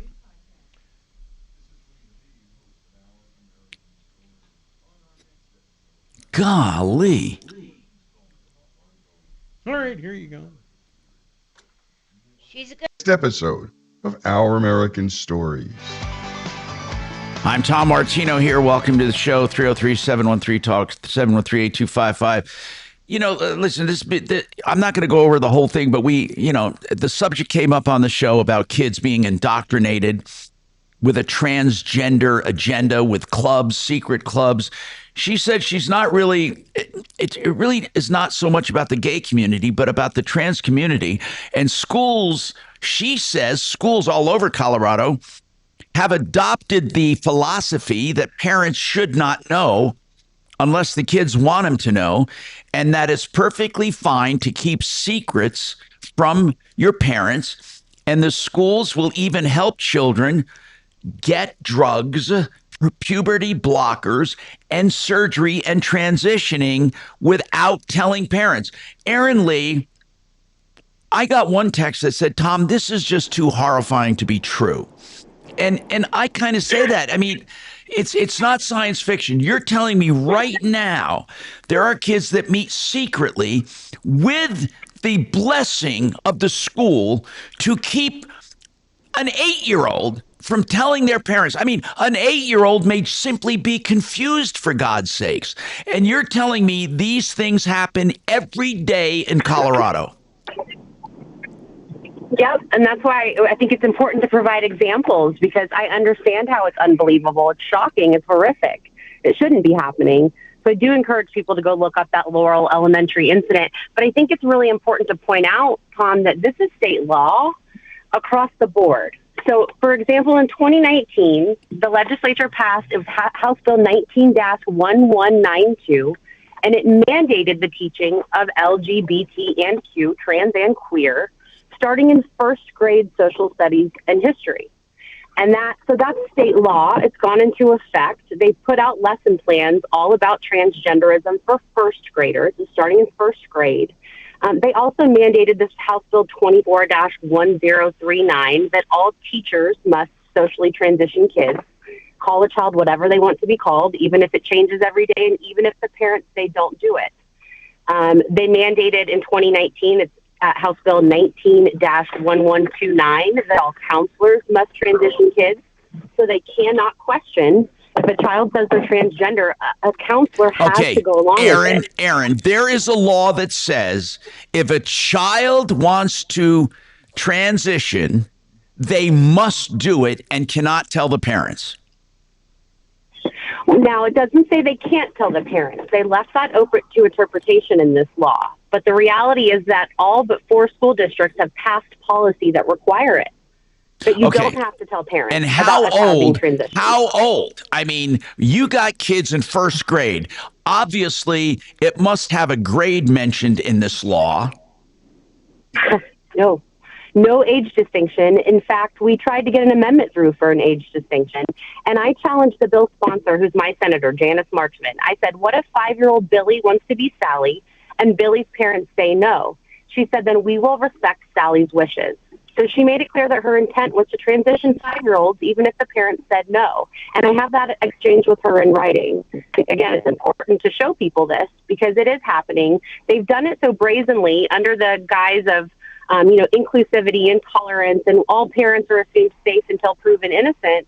But that's not the case. Parents have a right to know what's happening. It's our fundamental, inalienable, constitutionally protected right.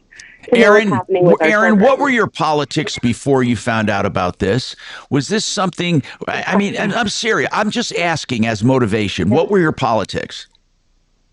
Yeah, I was a leftist. I voted for Jared Polis. I voted for Jenna Griswold. I mean, I was a Democrat voter until this happened. And then when I blew the whistle and it was like everyone was against me and denied that what happened was real, and the only people that would help me was conservatives and Christians, I've certainly started to swing that way. I'm unaffiliated now.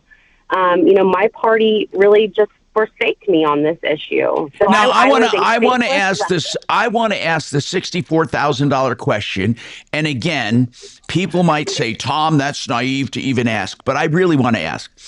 Aaron, I have to believe that these teachers and counselors and school administrators don't get together and say to themselves, let's ruin these kids' lives.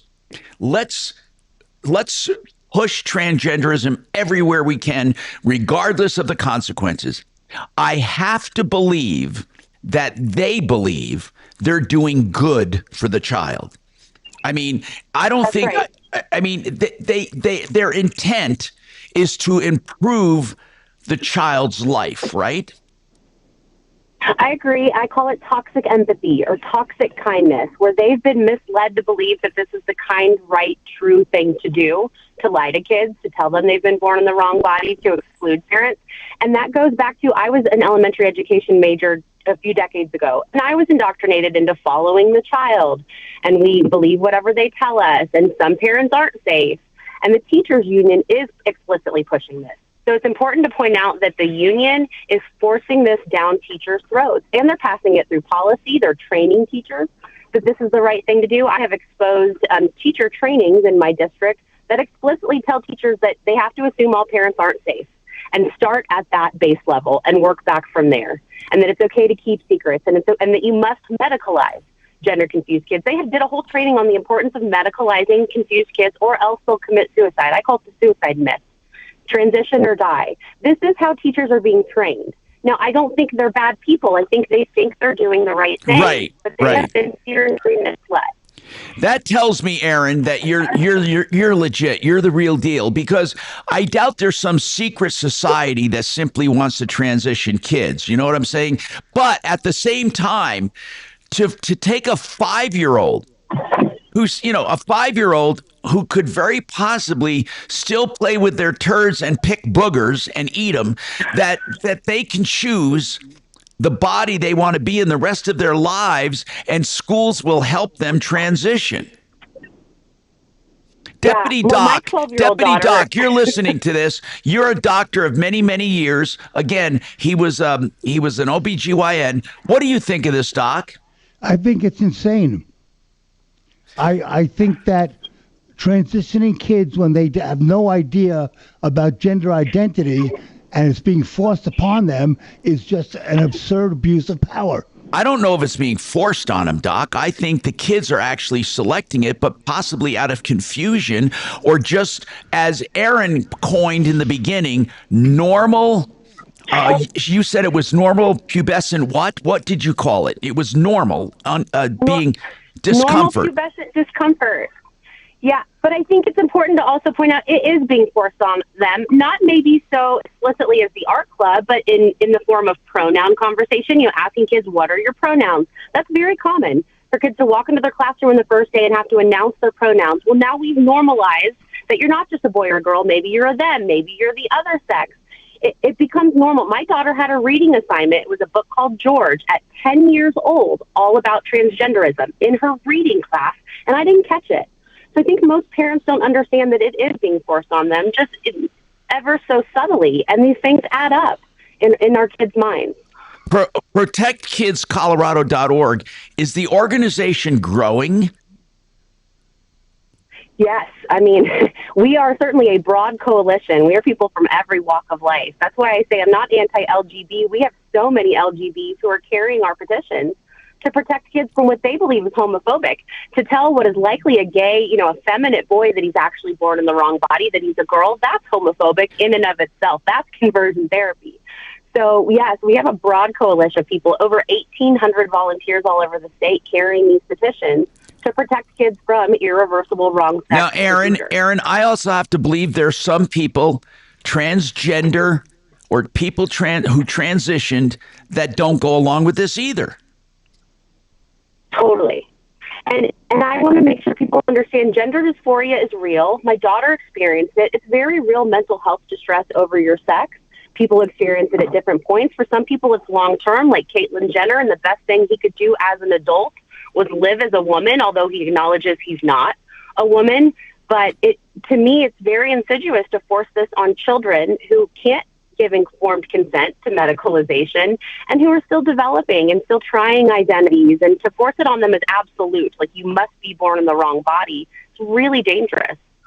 Now, people in your organization, Aaron, be straight with me. Are they I guess I shouldn't have used that term. I want to ask you, do they come from all political ideologies? Yes, although my board, my leadership are very much Christian. Like, we're a faith-led organization. Faith helped me save my family. It helped my daughter come out of the darkness. It's important to me. And the church community has been really supportive of what we're doing. But I make an effort to make sure everyone feels included. And they do. That even though our leadership are Christians and lean conservative, I'm an unaffiliated. Everyone's welcome, because it's not a partisan issue. We all have to agree that men cannot become women, and parents shouldn't be lied to, and children shouldn't be sexualized. And that's a pretty universally agreed upon consensus. Well, I appreciate you being on the show. I'm just taken aback by it. But listen, I'm taking you at your word that this is happening. You have 1,800 members. Aaron, is this our private school?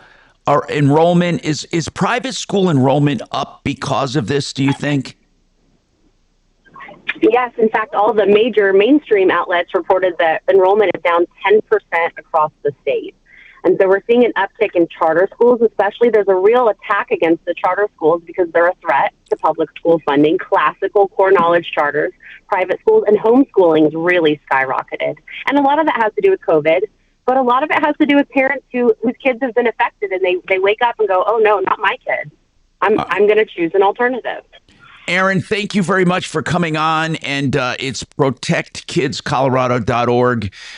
We have more coming up on the Troubleshooter Show. By the way, K&H Home Solutions, now with painting pros, people looking for good painters all the time. You can find them right here. khwindows.com, painting pros at khwindows.com. Yep. Oh my God. KRFX HD2 Great Denver. Western, right? Yeah. KHOW Denver, an iHeartRadio station. Ryan Schuling, mornings at 6. Dan Kaplis, afternoons at 4. This is Denver's talk station, 630 KHOW. Now, impact traffic. Yeah, we're still in very good shape out here. They just cleared up the accident on eastbound 6 to southbound 25. Ramp looks a little bit better there. Southbound Santa Fe at Mississippi with construction works does have traffic backed up a little bit if you're heading down through that stretch. A little bit of traffic out to the east side I-70, but it's moving pretty well. No delays really related to volume. Everything else is wide open. 225 included, as well as Pena if you're heading to or from the airport. Roughly 15 minutes drive time. With traffic, I'm Jonathan Steele. This report is sponsored by Red Pilled America. Why is gold and silver skyrocketing? This week on Red Pilled America, we tell the story of the rise and fall of the diamond industry and why gold and silver has continued to shine for thousands of years. Listen to Red Pilled America on the iHeartRadio app. That's Red Pilled America. I remember when Mark and Suze put up this beautiful building at their home, this steel building. And Mark said, yeah, we went direct to the factory. And I said, oh, no, Mark. Everyone says they're direct from the factory. Mark says, no, Tom, this is Great Western Buildings, and they do have a factory in Grand Junction, and sure as hell they do. And we decided we need to get these guys advertising with us. GreatWesternBuildings.com. You know, most everyone says they're from the factory, but it's a lie in the industry. That's just a come on. Great Western Buildings, if they're from GreatWesternBuildings.com, they're from the factory in Grand Junction, serving all 50 states, 100% U.S. steel, guaranteed for life. GreatWesternBuildings.com. Thank you. Yep. Yes, it does have multiple sound cards. You got it, brother. All right, stay in touch with me as this thing gets close. You bet. Bye. What, in Freedom? I think so, yeah. No, that happens a lot. A lot. What about his nose? No, all I need is a bloody nose. Especially without me giving it to you.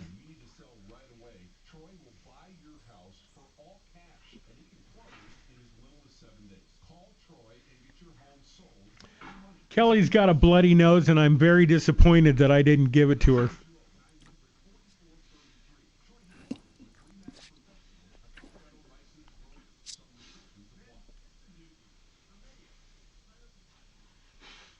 Sniffles, I've had a few, but then again, too few to mention. Right? No? Of course.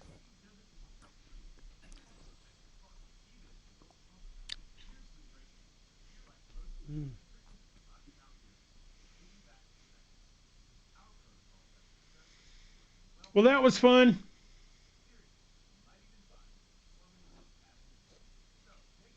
I could have used a fun club back in school.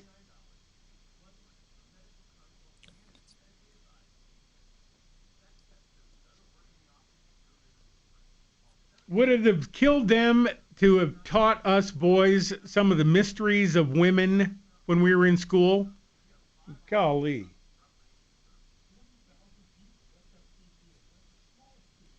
Better than having to waste decades trying to crack the Rubik's Cube that is the female anatomy. Jesus Christ, I am just educated. Hey, Shannon, it's not the anatomy that drives you crazy. It's the psyche. The anatomy is black and white. The psyche is what's impossible to understand.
Mark, are you still there, or did you go join a club?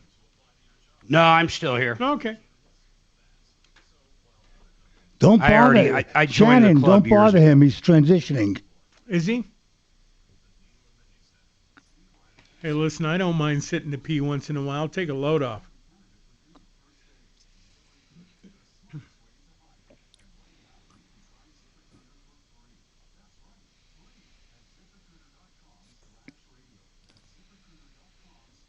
It's not all sunshine and lollipops to be a guy.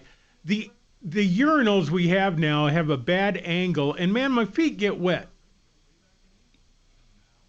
Splashback is insane.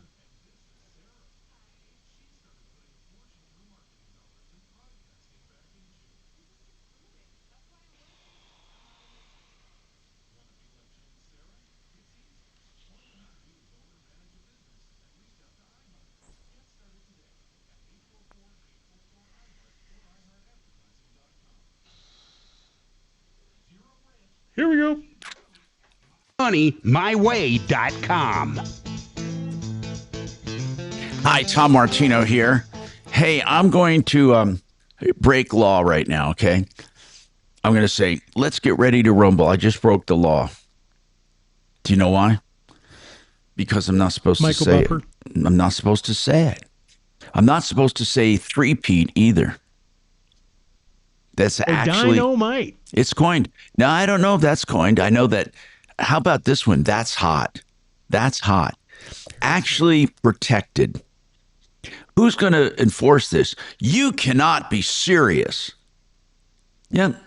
You know who copyrighted that one? John McEnroe. Hey, John, Doc, you're pretty cool with it. How about This Sick Beat? Now that one, you know what? Okay, that is Taylor Swift.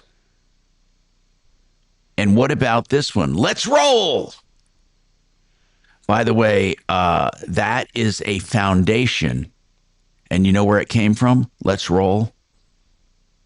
The guy that was on the plane, Todd Beamer, during during 9/11. Yeah. He said, okay, let's roll. I don't know how they found out he said that, by the way, because everyone died on that plane, but maybe he was on the cell phone or something. But anyway, the Todd Beamer Foundation actually copyrighted that. Now, this one I don't understand. Ja. It's a catchphrase that was trademarked in 2012. Ja. It's J-E-A-H. Ja. It's a variant on yeah. So I don't get that one. Bam. Come on. Bam. That was Emerald Lagasse. How do you know this? Are you looking online? No.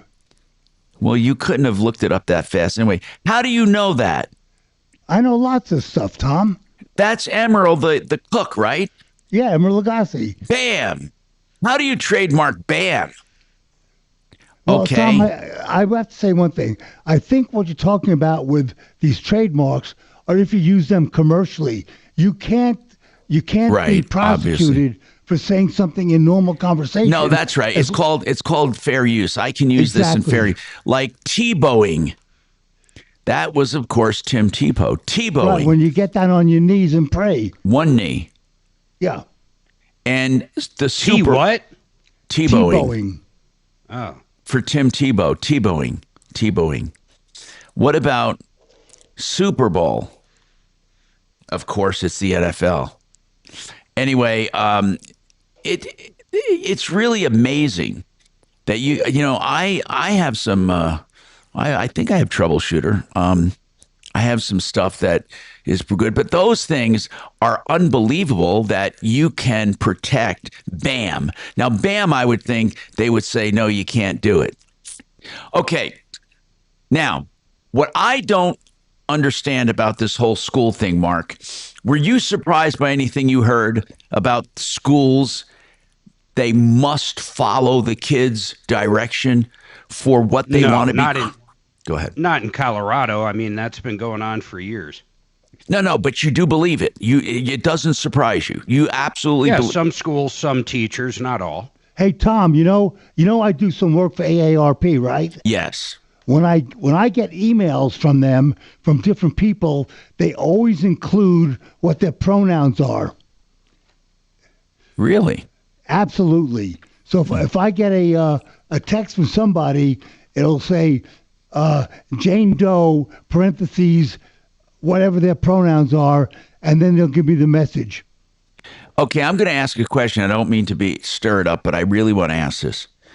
Can you identify, and I'm serious, can you identify different genders at different times? Can you identify as a woman sometimes and as a man sometimes? Can you go back and forth? Please answer me. I want someone familiar with the movement to answer me. Can you identify as a woman for certain things and then switch back and identify with a man and truly be sincere about it? I'd like to know. You know what's crazy, Tom? Yeah. If you walk into a gym, let's say you're a guy, and you stand and you expose yourself while you're working on one of the machines, then you say, well, I'm a woman, and you go into the locker room and expose yourself, it's okay. Yeah, that's true. That's true. 303-713-TALK, 713-8255, or 303-MARTINO, 303-627-8466. I must say this show has been an eye-opener for me. By the way, Gravina's Windows, 50 brands of windows. 50. They also have siding and doors. Gravina's 303 Gravina. 303 Gravina.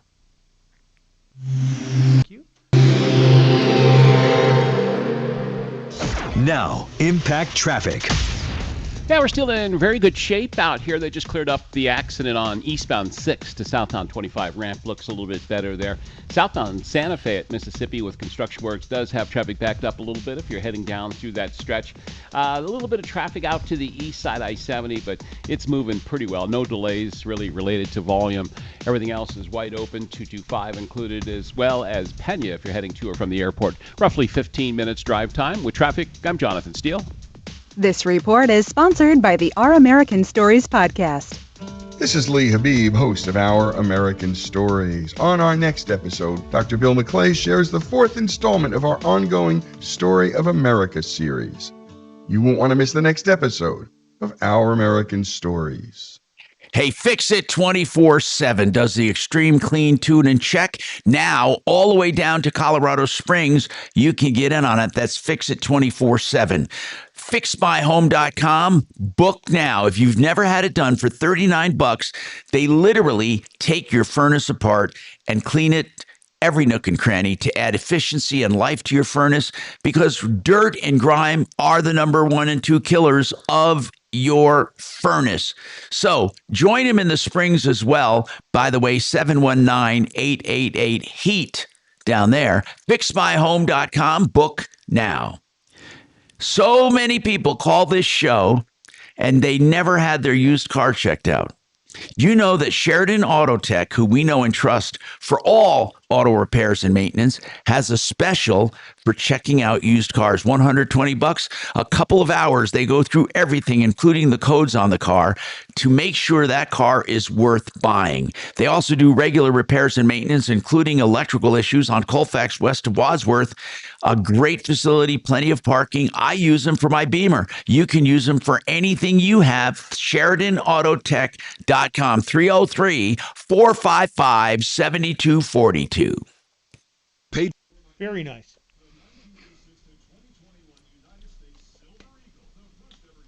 Do you make them wear gloves when they work on your car, Tom? No, they're great people. Booties, full hazmat suits. You shan't be getting my car greasy, except the parts that need grease.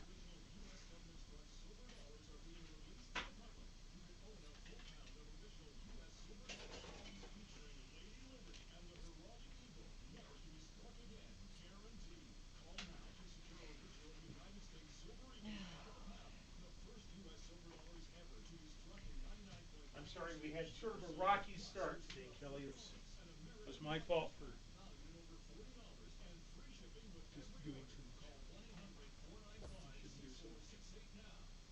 I don't do anything as it is, but I'll do this.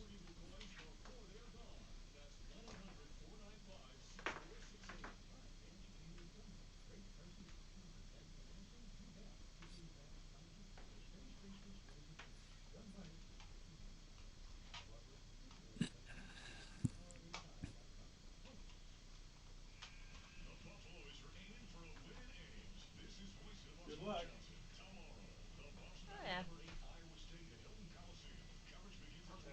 Hilton Head? Shit, I'd take Motel 6 Head.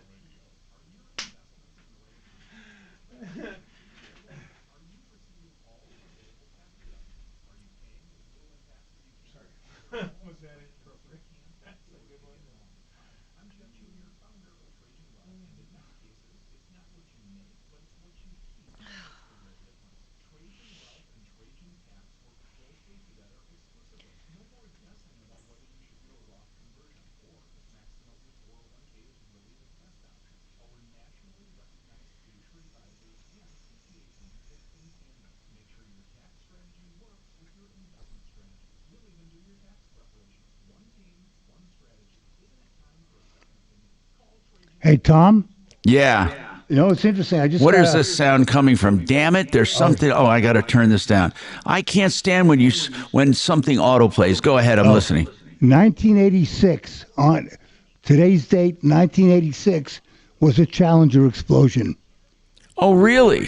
Does Wow. it seem like 40 years have passed. I remember watching it. Yeah, I know. I was in 8th grade, and we watched it live right in the cafeteria. Oh, my God. But we all saw it. Doesn't it seem like it's yesterday? Less than 40 years? Is that the one Sally Ride was on, right? Yes. Yep, the teachers. That's why it was in our school. Yeah, 40 years ago today. God, what a terrible thing. Can you believe it was 98 years ago that Doc was born? I know. Hey, it was only 81. Let's not exaggerate. Why would you say Sally Ride, by the way? She died in 2012. Wait, she wasn't the one in the Challenger? Krista McAuliffe. Whoever the teacher was. Oh, Sally Ride was a teacher too, right? No. Krista McAuliffe. I love you, but no. No, who was Sally? Just an astronaut? Yes. I don't know why she stuck in my mind as one of the teachers. Okay. Well. You're talking about McAuliffe. Okay. McAuliffe.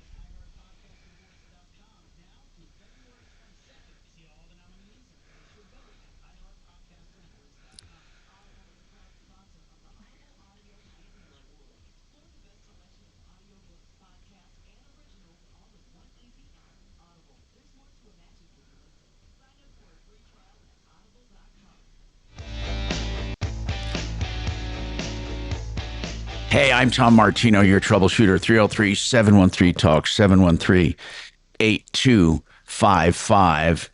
So, I have a text here that wants to know if Mark is making money. He never makes money on used cars, but he gets great values. He wants to know, how is the Tesla? Are you selling it outright or trading it in? I guess he heard you talking about buying a new car, Mark. Yeah, I'm trading that one in. Do you trade it? Around. So you trade it with Tesla, right? You get the best deal there? Yeah, you're better off when it comes to a Tesla, trading it with Tesla compared to, anybody else. But I did call around, and I also looked to see what was going on Craigslist and what dealers are getting for them. I got a fair price, and then if I calculate in the sales tax, I actually am right there from what I could probably sell it personally for. Funny enough, though, when it comes to the Santa Fe's that I've sold over the years, probably 10 of them. Yeah. I always sell those outright, and I've always done very well on those. I end up driving those Santa Fe's for, $200 to $250 a month for a couple years, which is way better than a lease for me. Yeah, it actually is if you advertise it. Now, you sell it, though. The secret to your secret sauce part of it is you sell it when that warranty is still in effect, right? Yeah, I sell it around 50. Like we just bought a new Santa Fe, 20 years, 3.5 years. It'll be fully under warranty, and that'll turn out to cost me maybe $200 to $300. A real quick question. They wanted to know, because they're looking at Tesla. What about the Tesla leases? What do you think of them? If you're gonna abide by the mileage, that's the biggest part of it. People thinking about a Tesla, I do want to tell you something. Okay, hold on. We'll do it right after we're taking a break. Look, your body's unique, so why settle for a one? Very nice. Thanks. Yeah, and then Columbia went boom in 03, February of 03. 03. Okay. Well, you don't need to know now. If you didn't already know. I was very pregnant. I remember that. Mm-hmm.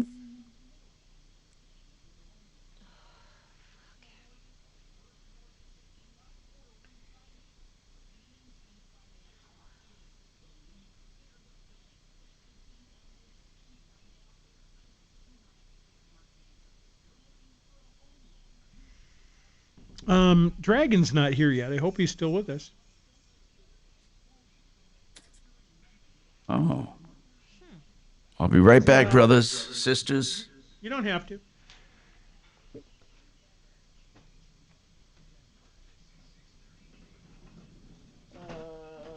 Do we have somebody else? You're on. There he is. Grabbing a brownie? A-Rod was doing some stuff with the social media meetings or whatever. That's just hanging out over there. Yeah.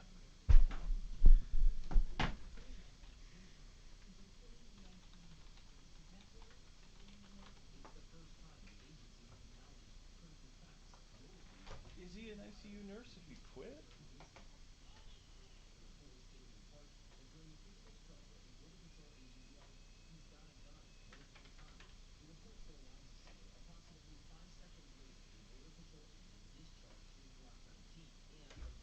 You have inspired me to start an anti-social media meeting. Ooh. Where nobody shows up? Fuck off. There's our motto. Anti-social thing nobody shows up to. No, it starts with fuck off.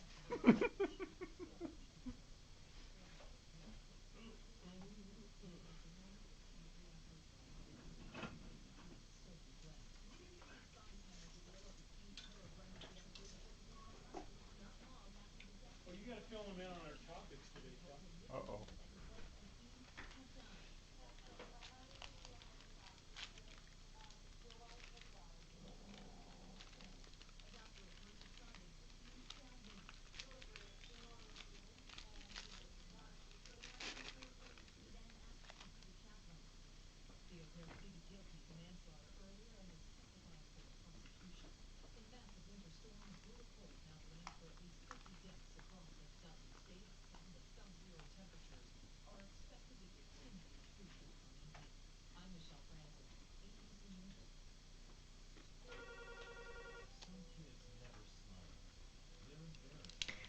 Good afternoon, Tom Martino Show.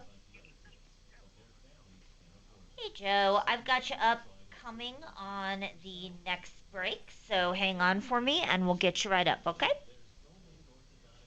Uh-huh.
Okay, here.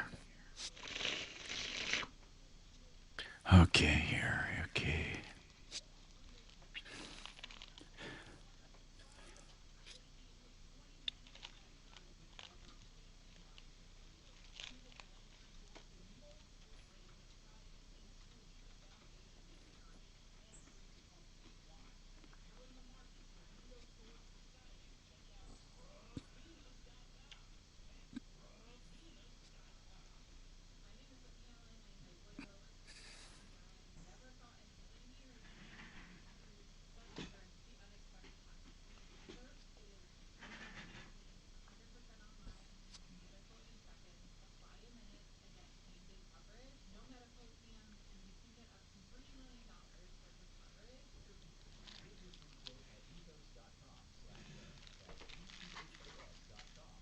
What is that noise?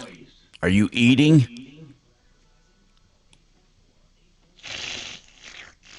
What the hell is that?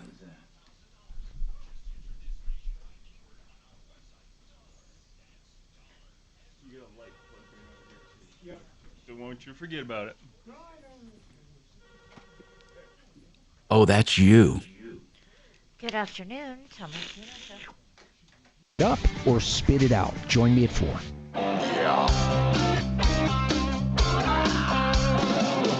Ripped off, bad news.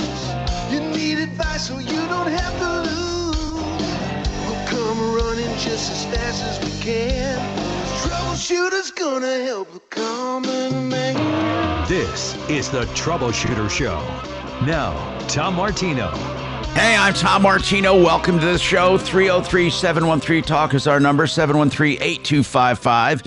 If you have a problem, question, or complaint, and we do have some complaints. I do have something coming in here about what we were talking about. I also have some other questions. But I want to ask you, first of all, are you surprised at what you heard, though, as far as the formal position that schools take in Colorado? I looked during the break, I looked up more. Again, I want to make sure that we weren't exaggerating.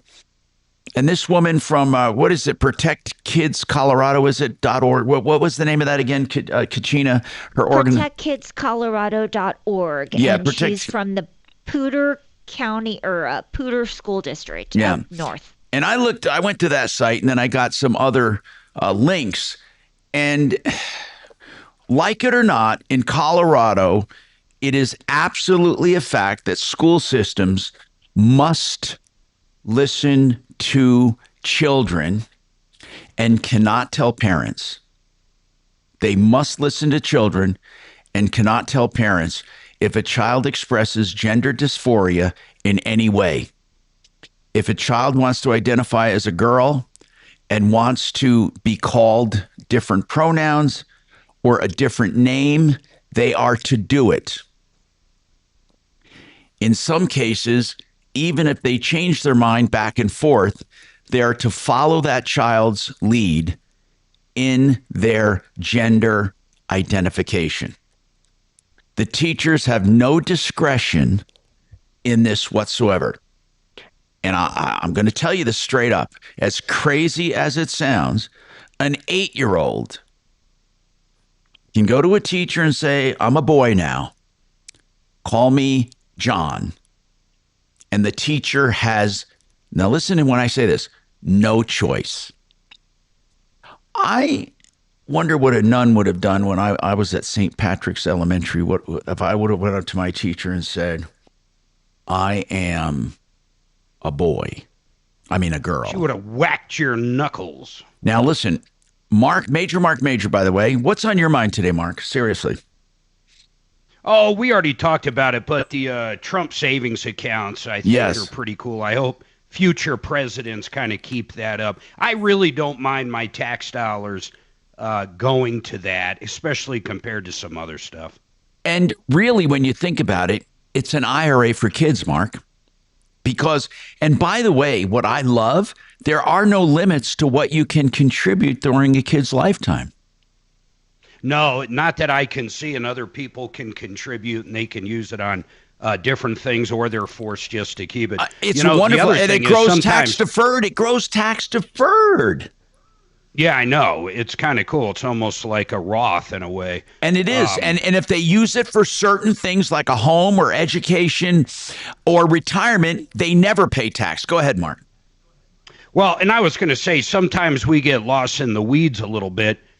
People out there really that have been ripped off, or maybe someone's out there right now that's had an issue with a landlord or someone making their life miserable. That is what we do, and we'd love to hear from you. I mean, honestly, we talk some other stuff as we have been today, but if you've been ripped off, think about it. We're the only show you can imagine that has recouped over $300 million for people. We use the power of the media to do it. And Tom, over 45 years, my goodness. Mark, you've been what, 20 of those or 25? How long have you been around? First time, it's kind of funny. First time I filled in for you was like 95, so that would put it a little over 30. But we were in 13th and Lawrence downtown at the top there, and I'd been going in for computer day, which is very similar to car day now. I think it was on a Thursday. Right. Every Thursday I'd be down there. And it was so funny. There was about a half hour left of the show, and you had a horrible upset stomach, and you literally turned around, projectile vomited into a trash can, and told me you got to finish the show and left. And it was myself. I finished that last half hour. Wow. Talk about baptism by fire. Golly. Father John was next to me, and I want to say it was Sister Lori, although it could have been that prima donna woman. No, I think you were before her. And then for a while there, running businesses and stuff, you took off and then came back. But Suzanne stayed with me the whole time, the entire time. It's amazing how long. Anyway, this tax deferred thing, let me tell you how amazing this is. Do you realize that you can give your child as much as you want every year as a gift? They don't pay tax at all. You don't pay tax on gifts. Plus, they get to put it in this account and it grows tax deferred. So, and by the way, the number 303-713-TALK, 713-8255. Somebody said I don't give it out enough. 303 Martino, 303-627-8466. You can call that 24/7. Get in on the conversation. What do you think about, is Colorado too liberal right now? Do you know, for the first time, they're having more people moving out than moving in? Did you know that?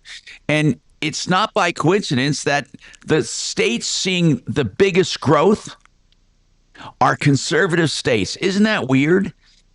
Well, some of that is tax related, though, too, because it's a lot cheaper to retire. We've been looking around. We've looked in Louisiana. We've looked in a lot of places. Florida. I'll tell you what is crazy. You can't leave, though. Okay, go ahead. I'll tell you how cheap it is. Listen to this. You realize the state bordering us, and I want you to guess which one, is one of the lowest to retire in the country, very close to the lowest. New Mexico?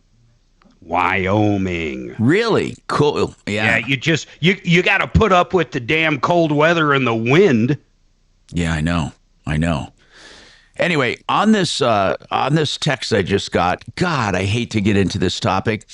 But they said, no, Tom, you have to understand you can't give your kid anything they want without paying tax. You pay tax if you go over $19,000. Now, I'm just going to say this again. You're wrong, okay? You're wrong. I don't care who you are. You're wrong.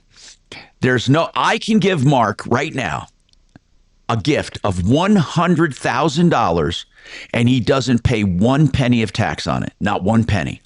Or $10 million for that matter. You're right. You're right about that, Mark. Let me explain this because this concept, I don't know why it used to be 16,000. I think it's 19,000 now. That limit, let's just call it 19. I truly don't know what it is this year, but let's call it 19. Okay.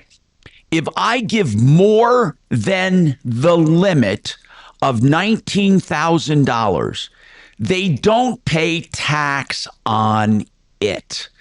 The only reason there's a limit, the exclusion, is it doesn't count against your lifetime exemption. So if you limit your gift to under $19,000, it doesn't go against your lifetime limit.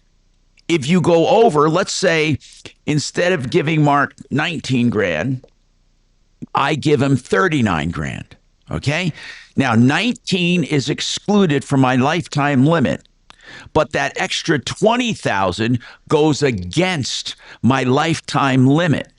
When you reach your lifetime limit of gifting, then you have inheritance tax, which is like an income tax. So listen to me carefully. I've had arguments with attorneys about this. They think, oh, no, you got to pay tax. Because I knew someone who was in a real estate transaction. And I shouldn't say, well, anyway, it wasn't me, but it was during a divorce. This person was selling a house and didn't want to show the whole amount to her husband. So the buyer gifted money to her. And that gift was not taxable whatsoever. And she could sell her home and show her husband a certain amount. But the rest of it was given to her in a gift. But anyway, so let me explain this then. So when you reach your lifetime limit, then there's an inheritance tax. But so you can give away as much as you want per year, but the amount over $19,000 goes against your lifetime exclusion or lifetime limit. Okay, so that's it. So with this kid IRA, I'm calling it, it's Trump. What does he call it? Trump account? Trump account? Is it a Trump account? Anyway, it starts out with funded by the taxpayer for $1,000. Then every penny in there grows tax deferred, and they never have to pay tax on it if they use it for a house, for education, or retirement. So think about this. You can help your child buy a home. They get that $1,000 at birth, and then you can put money in every year, and it grows tax. Do you know how much that means when it grows tax deferred? Tax deferred growth is an incredible advantage. In fact, Joe's going to be coming up, Mark. He's going to tell you about tax deferral. I mean, that may not be what he wants to talk about, but annuities are tax deferred. You don't pay on that growth. You know, I just got a statement on my annuity, and it's growing, but I don't pay a penny of tax on it. It's you know, so that anyway, that's tax deferred growth. Tax deferred growth adds to your return. It just keeps adding and adding and adding to your return because those funds are reinvested, and again, no taxes are paid. So this kid account could be the way that your child buys a home. Yes, think about that. And think about this too. Renew Home Innovations, the lowest price furnace you're going to find. Guaranteed lowest price, GLP, the guaranteed lowest price. RenewHomeInnovations.com, 303-904-2000.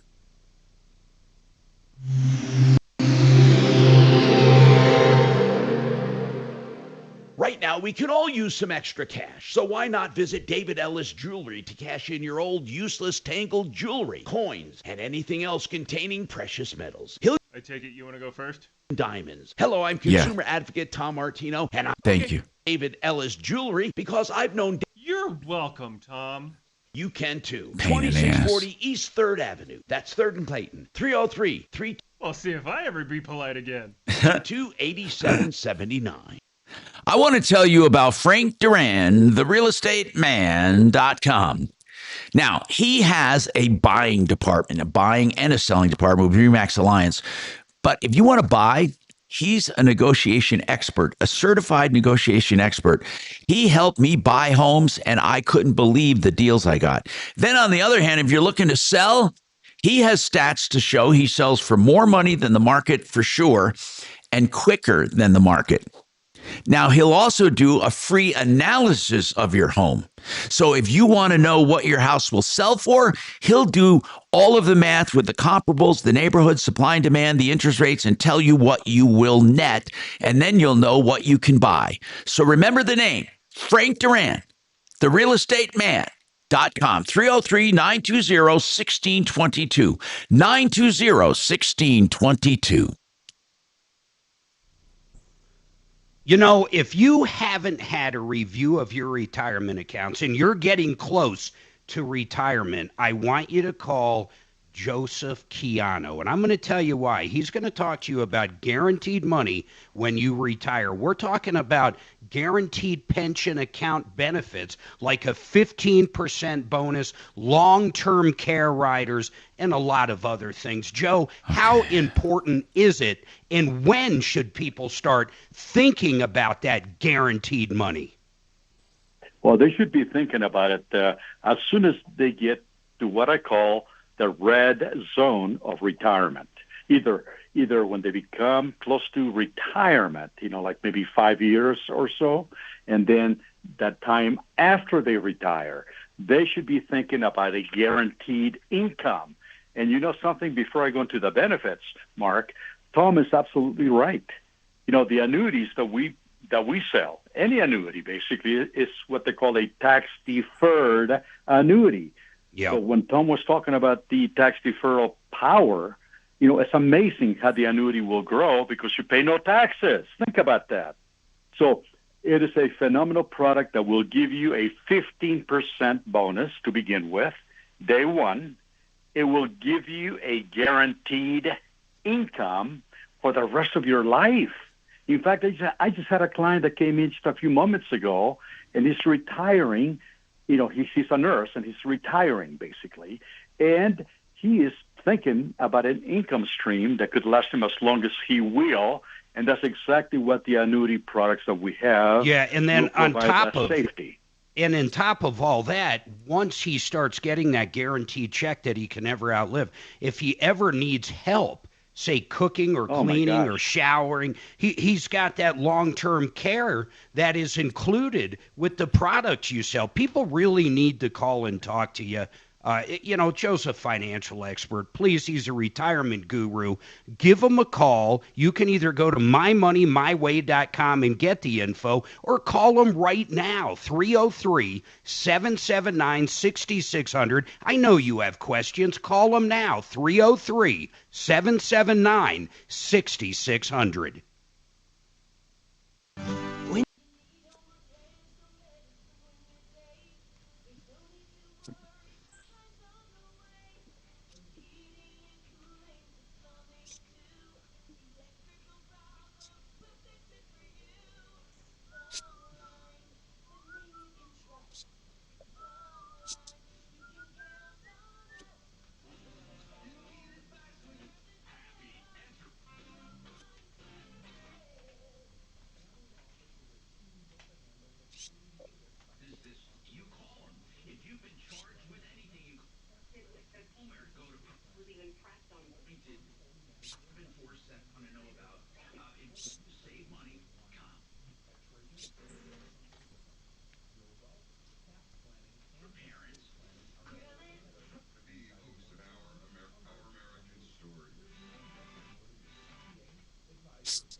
The Troubleshooter Show.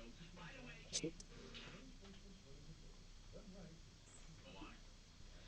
it's business and retail at 844-8. Zero risk. Hi, Tom. This is Sarah Spain with the latest from iHeart Women's Sports, presented by Capital One. 627-8466. I must say this show. I've known him 40 years by voting at hotsports.com. Is making Perfect 21-0 season mark on the line when they take on Xavier. For more women's sports stories, check the game with Sarah Spain on iHeart Podcast. Capital One is a founding partner of iHeart Women's Sports Network. Earn unlimited double miles on every purchase with the Capital One Venture X business card. Big purchasing power means you can spend more and earn more. The Capital One Venture X business card. What's in your wallet? No surprise. See CapitalOne.com for details.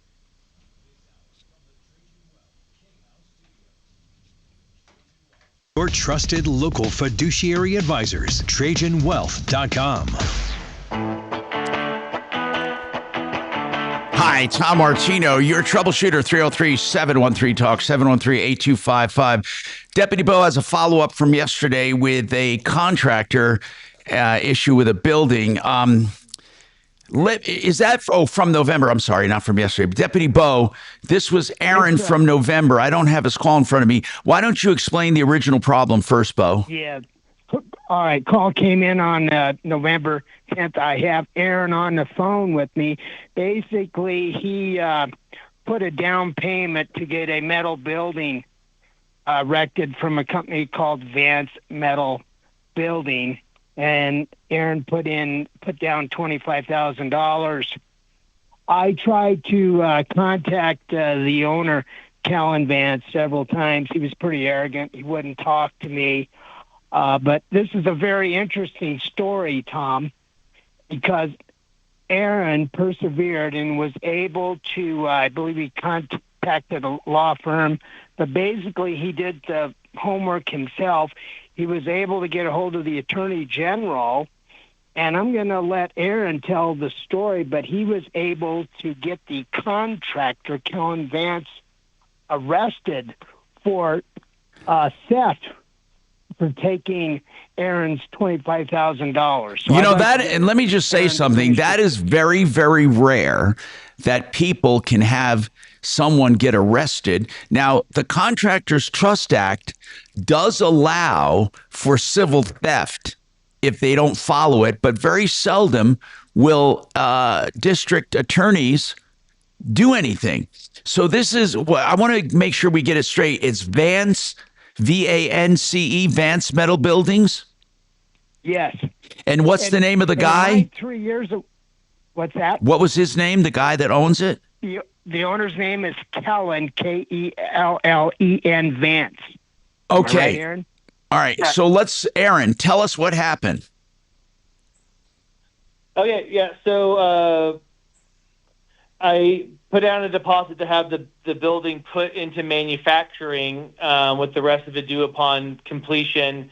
I started getting a whiff that things weren't going right because he was kind of ghosting me a little bit. And then when the project was due to start, he made excuses why he couldn't come. And so I did a permit search on my property and noticed that no permits had been pulled, even though he had stated on October 6th that he would pull permits.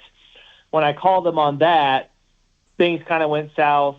Long story short, I ended up hiring a civil defense attorney that drafted up several letters to him stating that he was in breach of contract, that he had not done any work. He at first, kind of what Bo had stated, was very arrogant and would not answer, or would answer in very short, non-informative, nondescript replies. And then just one night, I was sitting there with my wife, and she had just kind of remarked that it didn't seem fair that I had no recourse for someone who basically just stole from me. And so then that kind of changed my frame of thought and thinking, and I'm like, well, I'm going to treat this like a theft. And I did some searching online, and I was able to find the Attorney General's office website for Colorado, and I submitted a inquiry through them to have them investigate and describe the situation, provided some documentation. And then after I submitted the case electronically, I happened to notice on the bottom right side of that their screen that it said, if you are a victim of something along the lines of either poor quality craftsmanship, not completing a job, or simply not starting a job of a contractor, contact local law enforcement and report it as a theft. And so I reached out to my local law enforcement. I live in an unincorporated city in El Paso County, so my local law enforcement is the sheriff's department. I reached out to the sheriff's department. They assigned me actually just a patrol deputy of all people, someone you wouldn't expect to investigate this type of white collar crime. And luckily for me, Kellan Vance refused to talk to me on the phone, so all communication we had was either through email or text message. So I had it all recorded. Yeah. And so and then he asked for a wire transfer, so I was able to pull up all the information on the wire. So I gave that all to my deputy. And that would have been around I think the 13th or 14th of November. And by the 13th of December, she had a warrant issued from a judge in El Paso County for theft. They subpoenaed his bank records, And at that point in time, in early December, the warrant was issued on the 13th. In early December, they subpoenaed his bank records. The deputy tried to reach out to Kellen on multiple occasions. I even gave him his personal cell phone number. He eventually did answer the phone to the deputy and kind of strung her along too, just arrogant through and through. And then she's like, well, that's fine. You can do that, but just understand next week you'll have a warrant issued for your arrest for a class 4 felony of theft of more than $25,000. Was he arrested? At that point in time, so he was never booked into their jail. So what we believe happened is he actually retained criminal counsel back in early December, and he reached out to me and he reached out to my civil attorney on several occasions on the first part of December, requesting that we drop the case against him and that we allow him to simply pay me back.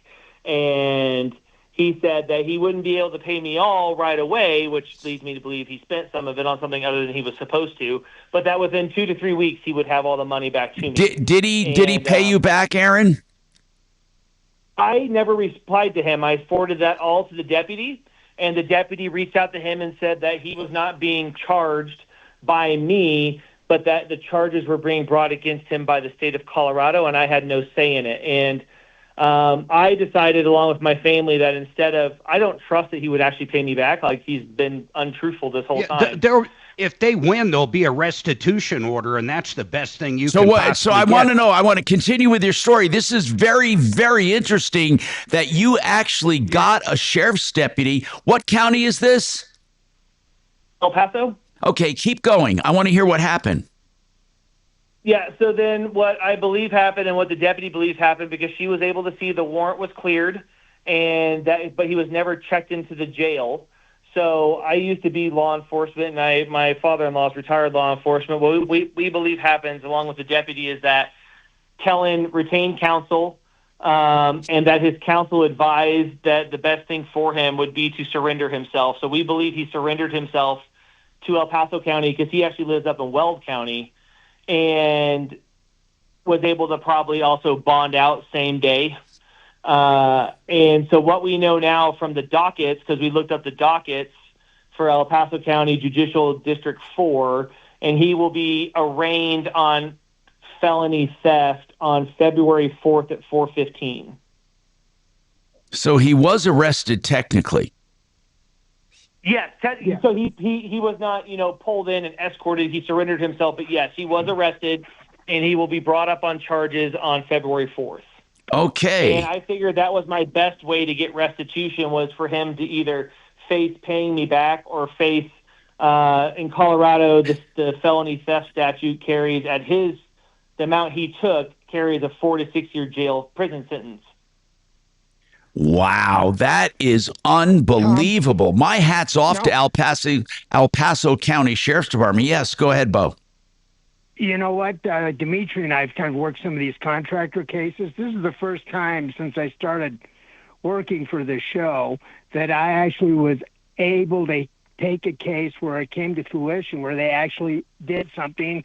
The law enforcement did something about the contractor for theft. I mean, this is really enlightening to me how Aaron was able to get this done. Well, you know why? Because Aaron contacted someone who is not lazy, because the statutes allow for this, allow for civil theft.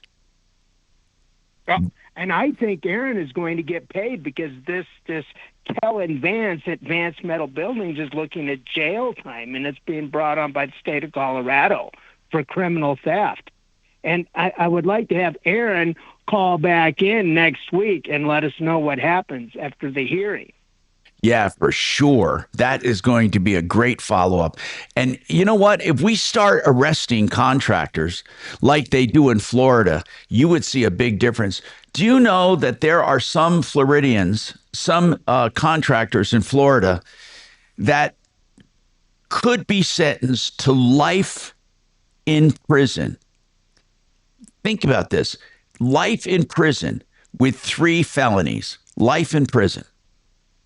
And 3, you've heard of that, right? 3 strikes, you're out. Well, I know contractors down there who were on their second one, and they were told they're going to get a life sentence. Can you imagine getting a life sentence for just ripping off 3 people?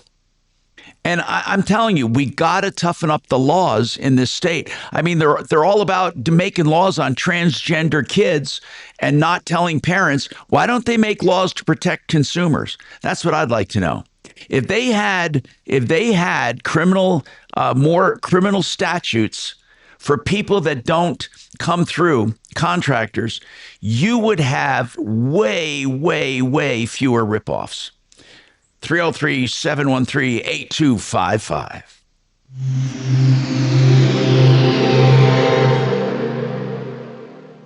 KRFX HD2 Denver. KHOW Denver. Denver's talk station. An iHeart radio station.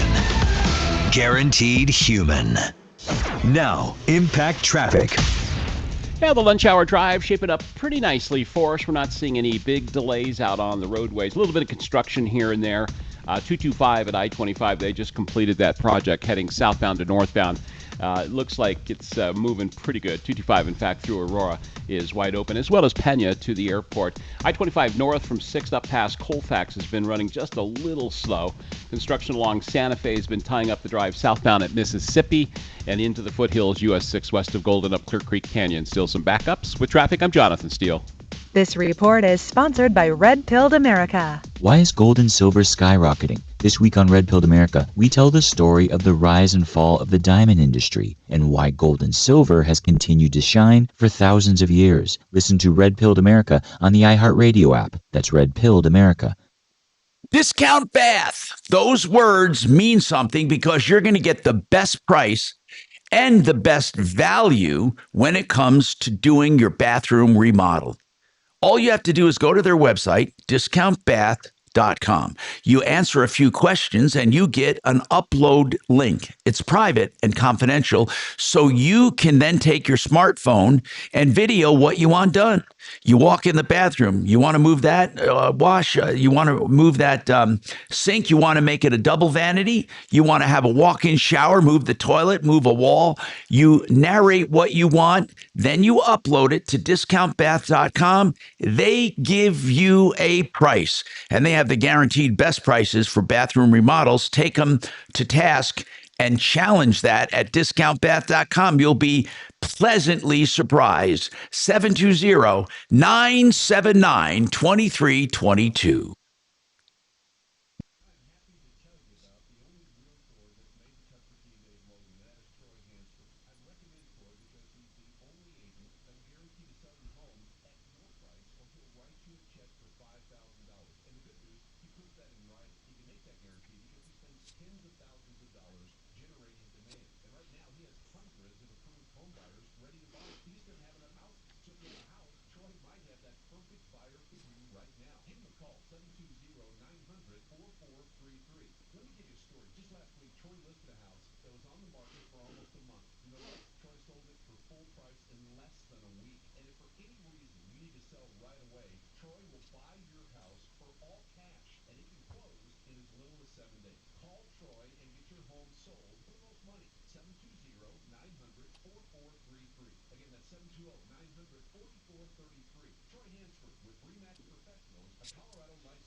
Sorry.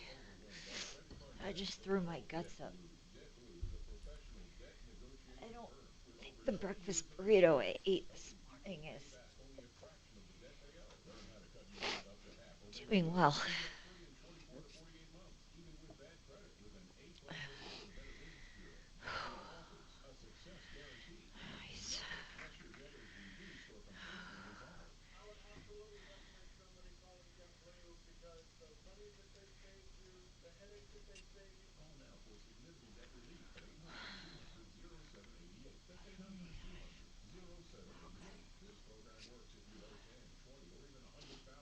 Did I miss any calls? What? Did I miss any calls? Nothing happened.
MyMoneyMyWay.com.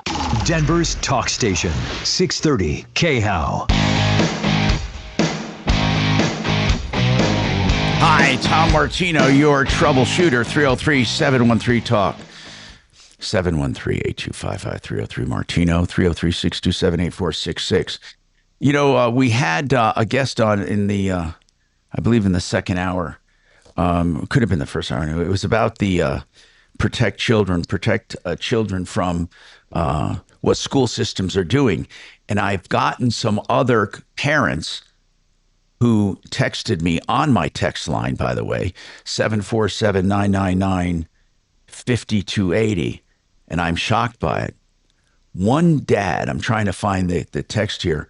One dad said he found out, okay, a dad says he was called to a meeting at the school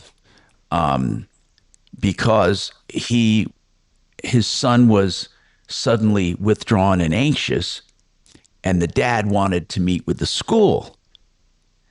The school and the kid got together and they disclosed that the child is exploring gender identity, but the school was not permitted to share details with the parents.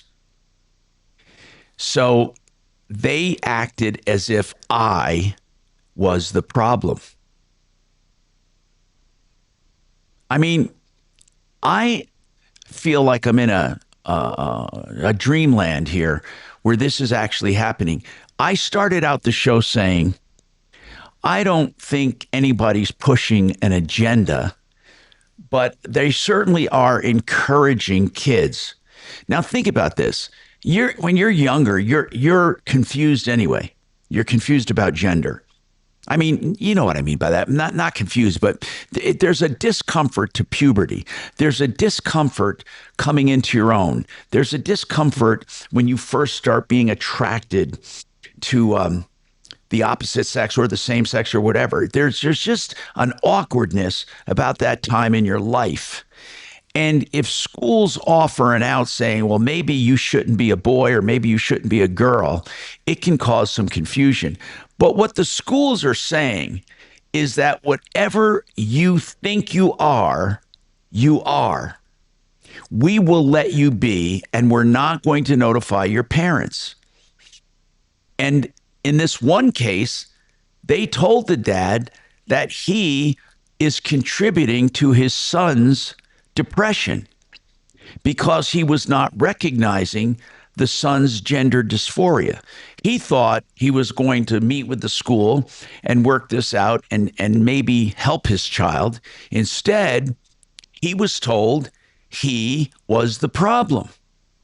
We have another one here. A mom says she found out accidentally that her 13-year-old was using a different name and pronouns at school for months. She found out when she saw her kids' texts on her phone. And she called the school, and the school admitted that the counselor knew and the administrators knew, but they were not required to tell the parent. She was told, your child asked us not to tell, and district policy requires us to respect that. And the parent thinks it is a medical and mental health issue. Or how do you know? I'm asking this, not the texter. How do you know when it's not maybe a mental illness? I'm not saying it is. Trust me, I'm not saying if you want to transition, you're mentally ill. But what if the child is going through more issues? Don't you think the school has more responsibility than simply saying we're not telling and going along with whatever the child wants?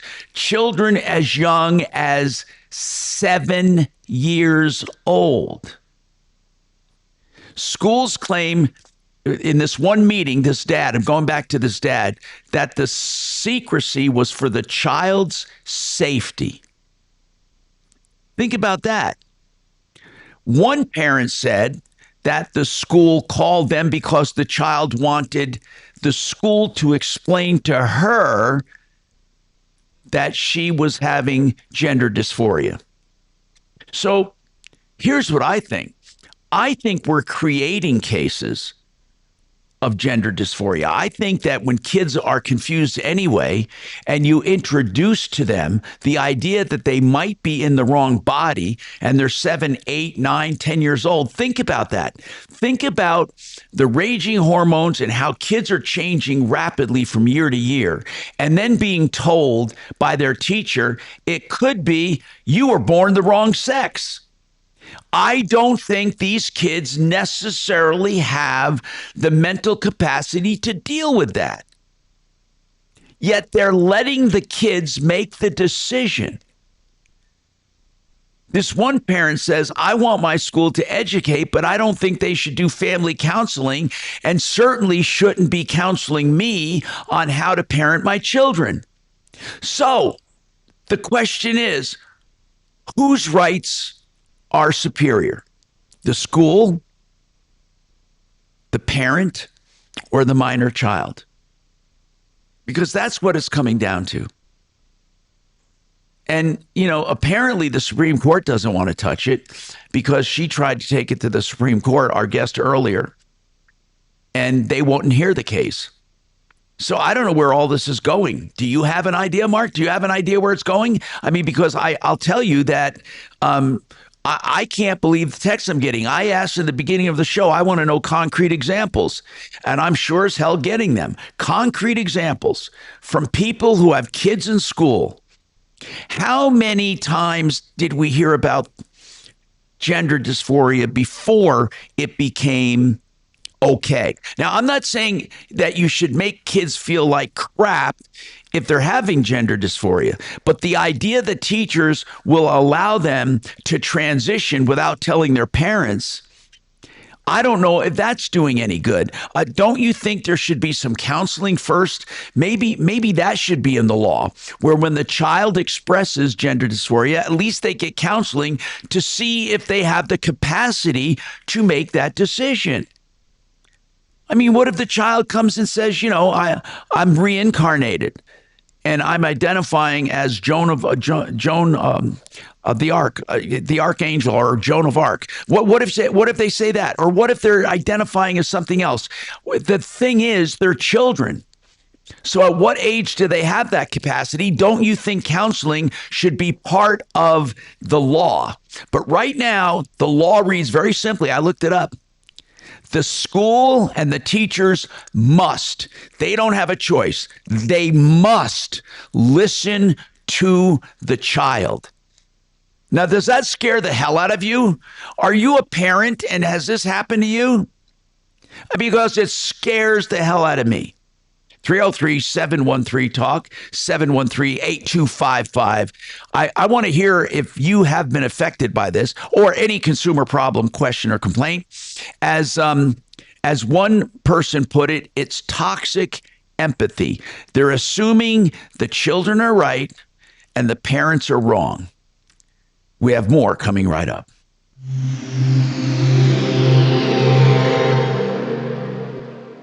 Now, impact traffic. Easy midday driving throughout the Denver Metro. All quiet on the roads and freeways as we step closer to the 1 o'clock hour. I-25 north and southbound showing highway speeds through town. And the same goes for I-70 east and westbound to and from the DIA area. No complaints out west into the high country. Looks like no rock scaling operations through the Eisenhower Memorial Tunnels. This afternoon, back to town on the south end. Easy driving on 225 north and southbound through Aurora. With traffic, I'm Mark Swan. This report is sponsored by the Our American Stories podcast. This is Lee Habib, host of Our American Stories. On our next episode, we'll share the story of the woman behind the Wild West's most famous lawman. You won't want to miss the next episode of Our American Stories.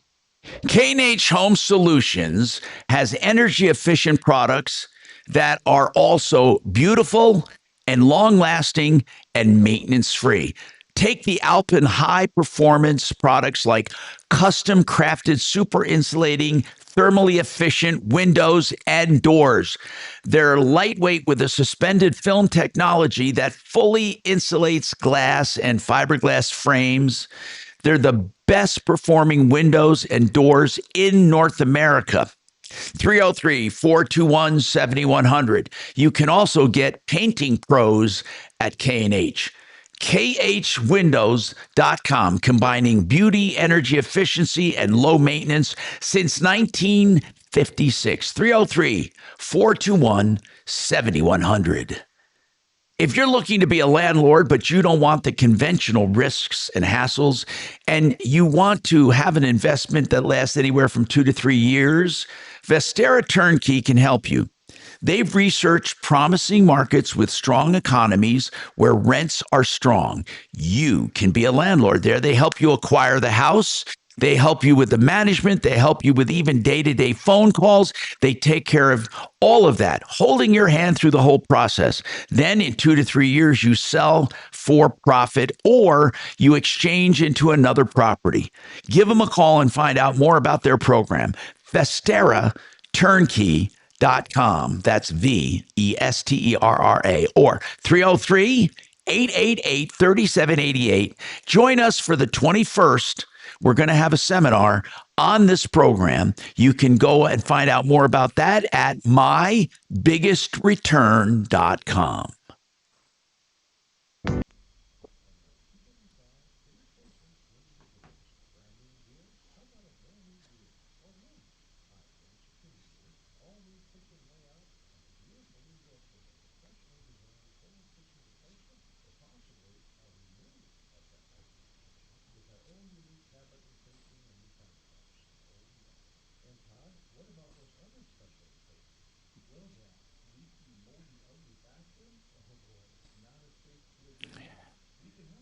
Dragon.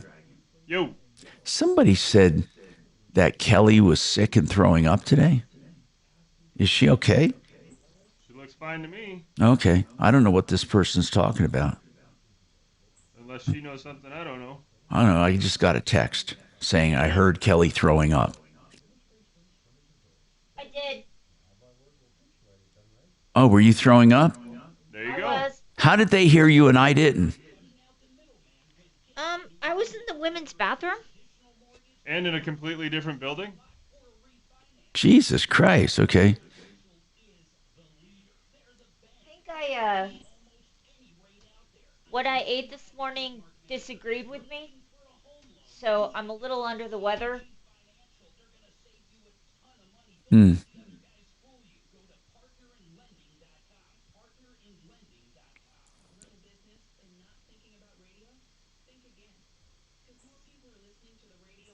I don't know how this person knew it, texting me, and I didn't know it. Spies. Now I know not to throw up in a woman's bathroom. Should just do it in the trash can. Do it in the men's. Guess that's an option. Now let's get those results growing for your business. Radio's here now more than ever, and iHeart's leading the way. Think radio can help your business? Think iHeart. Streaming, podcasting, and radio, where the reach is real. Let us show you at iHeartAdvertising.com. That's iHeartAdvertising.com. Or call 844-844-iHeart. One more time, just call 844-844-iHeart and get radio working for you. Are your investments in the right accounts? What's best, traditional or Roth? Are you receiving all available tax deductions? Are you paying as little in tax as you can? These are all questions you can't afford to get wrong. Hi, I'm Jeff Jr., founder of Trajan Wealth, and in many cases, it's not what you make, but it's what you keep that makes the real difference. Trajan Wealth and Trajan Tax work closely together exclusively. No more guessing about whether you should do a Roth conversion or if maxing out your 401k is really the best option. Our national advisors and CPA teams work in tandem to make sure your tax strategy works with your investment strategy. Man, I can't believe these parents that texted me about their children. I feel like I'm living in bizarro land right now. I swear to God.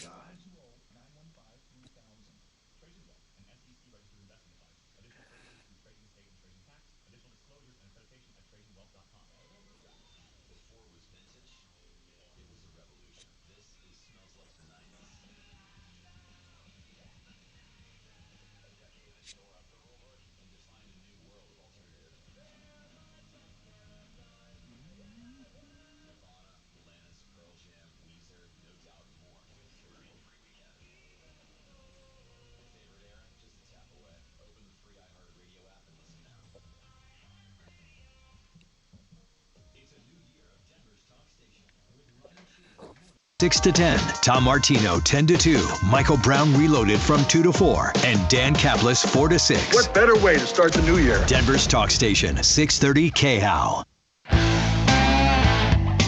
Hi, Tom Martino, your troubleshooter. 303-713-TALK, 713-8255. Okay, on a note here, I had someone who had, they're texting me, they wanted to know what's going on with a refund for a refrigerator. They ordered one from a national company that was sent to them. They turned down the refrigerator, sent it back. They had 7 to 10 business days. I'll get this out really quickly. They said they issued a refund. The woman said the refund never showed up. As it turns out, it was a credit issued to you, not an actual refund.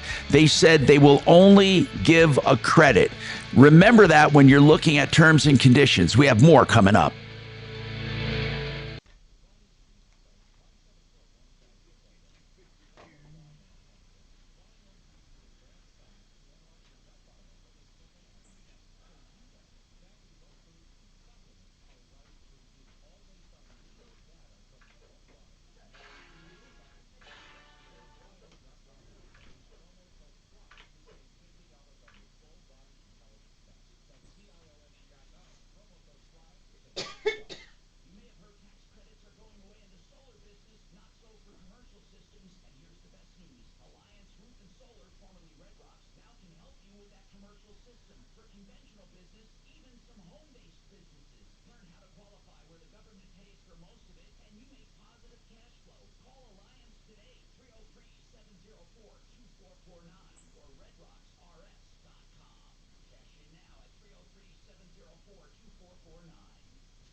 voter fraud in the 2020 presidential election, specifically in Georgia.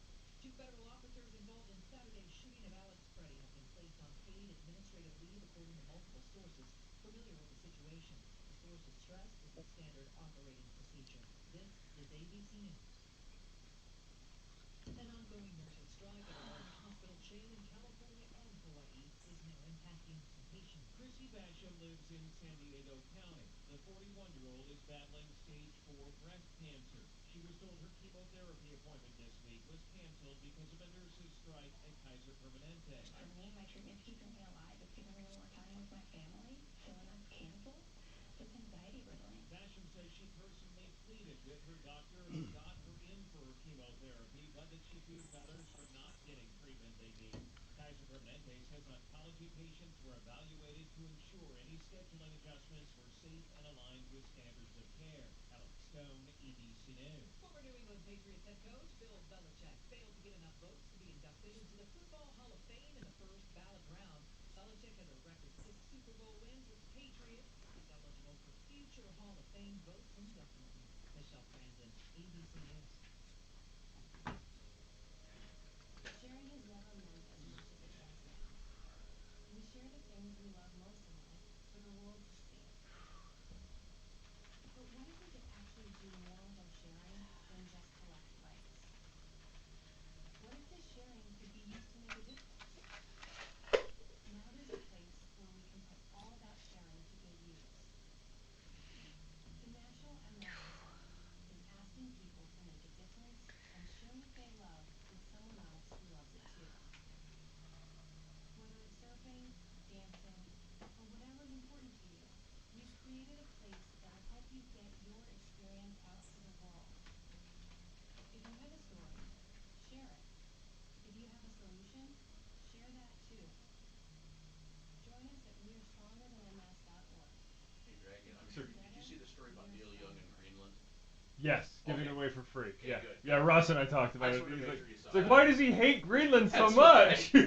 You're torturing the poor people. Exactly. A fatal accident involving a Black Hawk helicopter and an airliner shocked the nation. Colorado aviation expert Steve Cowell says a systemic change to safety within the FAA is what's needed to prevent more.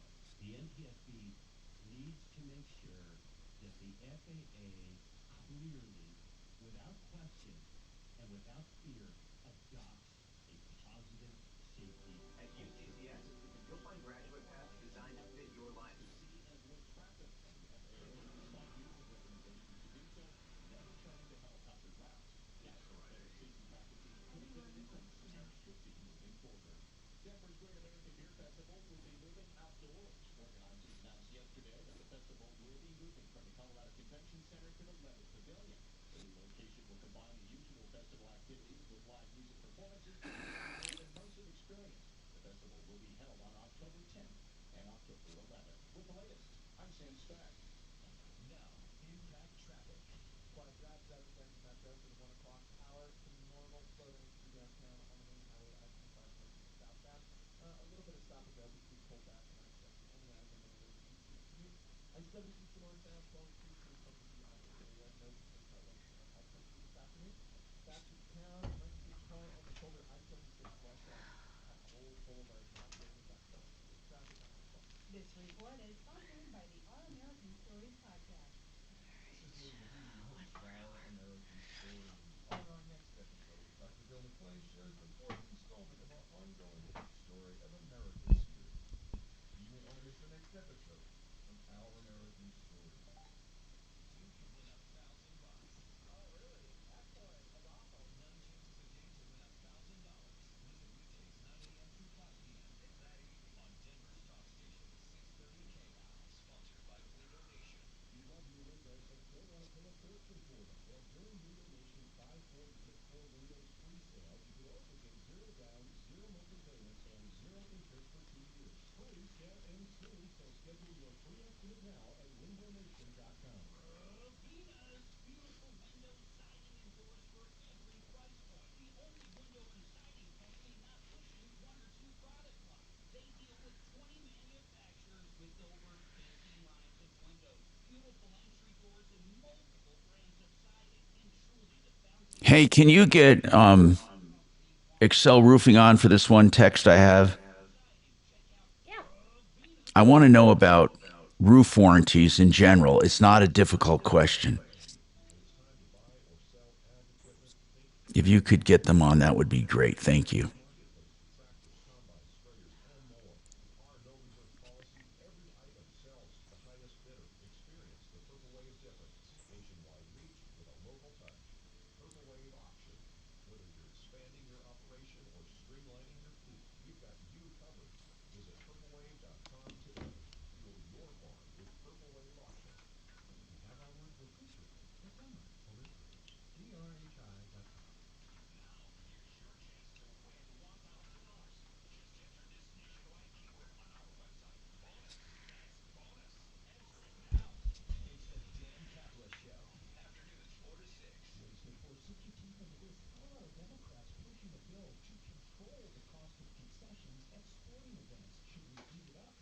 Bid it out. Join me at 4.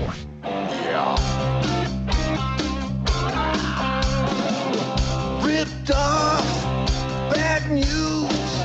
You need advice so you don't have to lose. We'll come running just as fast as we can. Troubleshooter's gonna help the common man. This is the Troubleshooter Show. Now, Tom Martino. Hello, I'm Tom Martino. Welcome to the show. Got Marc Mager here. We're solving problems, answering questions, taking complaints. And I'm going to go to my text batch. But also, again, if you call, we'll get you right on at 303-713-TALK, 713-8255. Or 303-MARTINO, 303-627-8466. One of these is about a roof warranty if we can get Excel Roofing on, but I also have some others to talk about. And this is something that happens all too often. And that is, let me find the problem. Here it is. This person said, I've had a problem with my car, and I know it qualifies under the Lemon Law. But when I went to arbitration, they said it wasn't the same problem 3 or more times. They have to fix it on the third try, or it's a lemon. So or you lose the use of your car for a cumulative total of 30 days. But here's the problem. This person wants us to know what happened. Now, they said it was the same problem, but the dealer was sneaky in this regard. Because what the dealer did on the work invoices was worded the problem differently each time. So it did not appear to be the same problem. Do you get that? In other words, had it been the same problem they didn't fix the third time, he would have legally a lemon as defined by the law. But because the dealer's records in arbitration showed they were different problems. The dealer said it wasn't done to deceive him. They were different aspects of the same problem, maybe, but they were different problems. And the consumer said, no, they were the same problem. But he was turned away at arbitration. They won't go through with the buyback because of how the maintenance records were kept. So here's a really important thing to remember.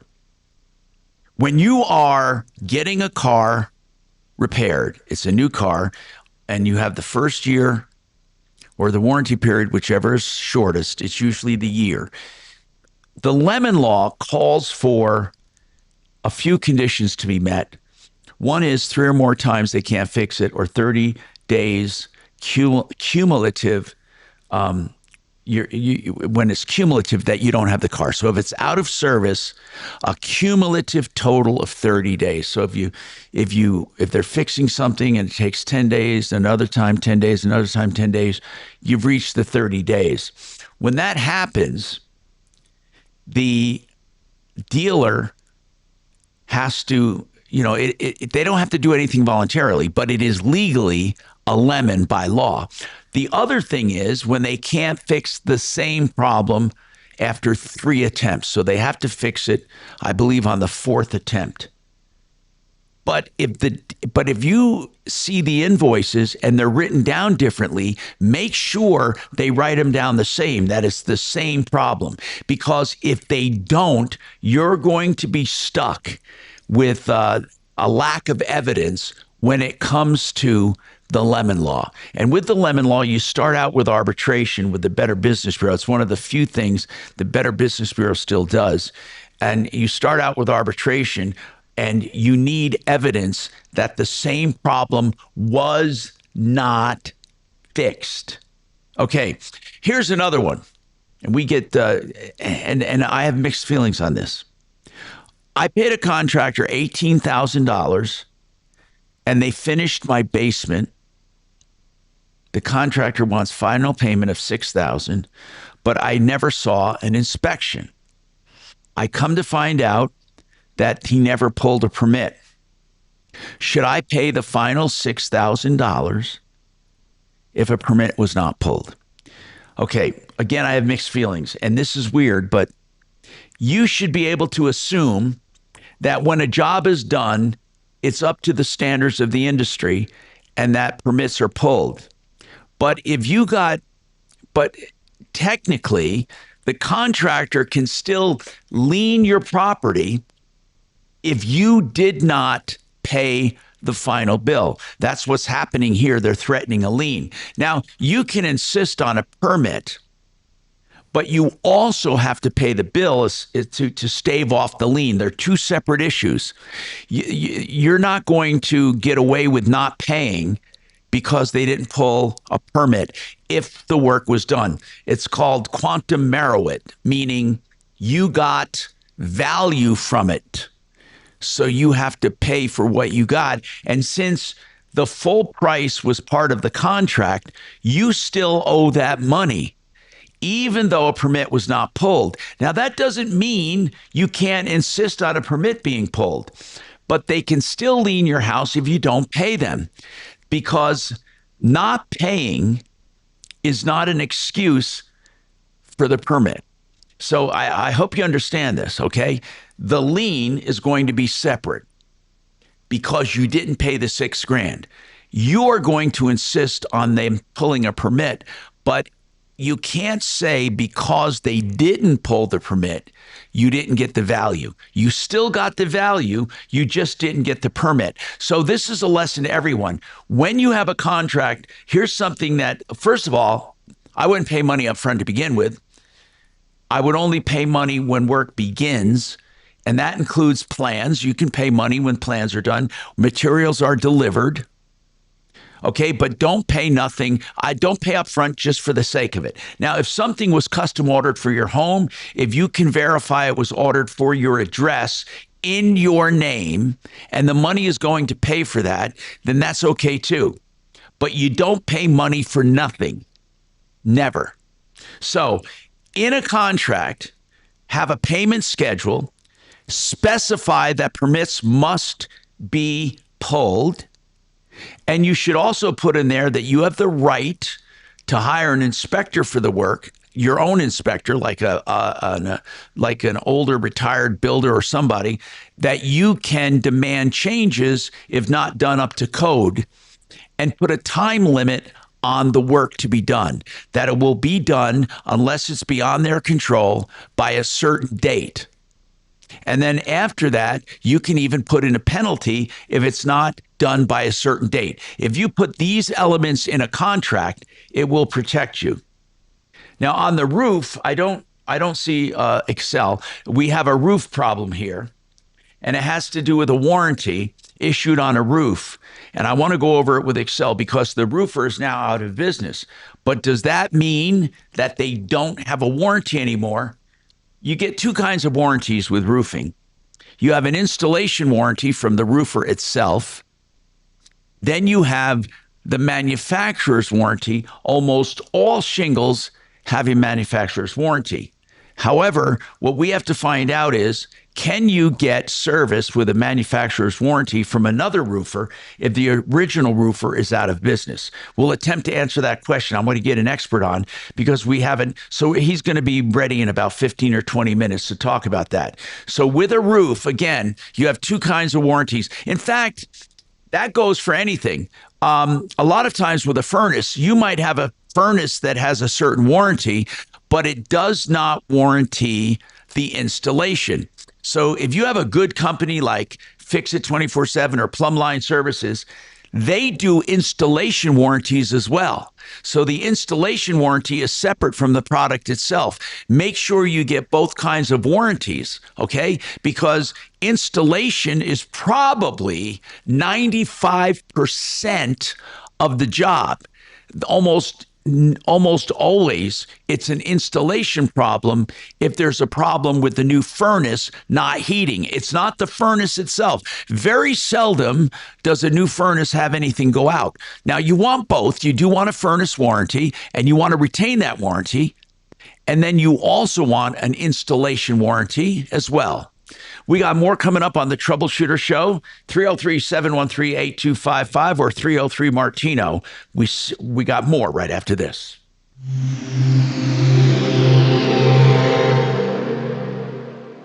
Ah, the most beautiful time of year is upon us. Tax season. And TaxSlayer is here to help you file with 100% accuracy for your maximum refund. Guaranteed. TaxSlayer even has support from real US-based humans if you have any questions along the way. File your federal return by February 8th for $22.99, and I'll help you get the refund you deserve. Take it from me, a talking calculator speaking to you through the speakers of wherever you are. TaxSlayer. File fearlessly. Hey, if you are in trouble with a DUI, a major traffic offense, a fight, an argument that escalated, or any kind of disorderly conduct or anything, you need a criminal defense attorney. And the worst thing you want to do is shop when you're under pressure. I've known Joe Lazara for nearly 30 years. Lazzara, LazaraLegal.com. You get free initial consultations always. So call first. Then if you want to hire him, it's a flat rate that he quotes you for the entire case. 303-429-6200. That's 303-429-6200.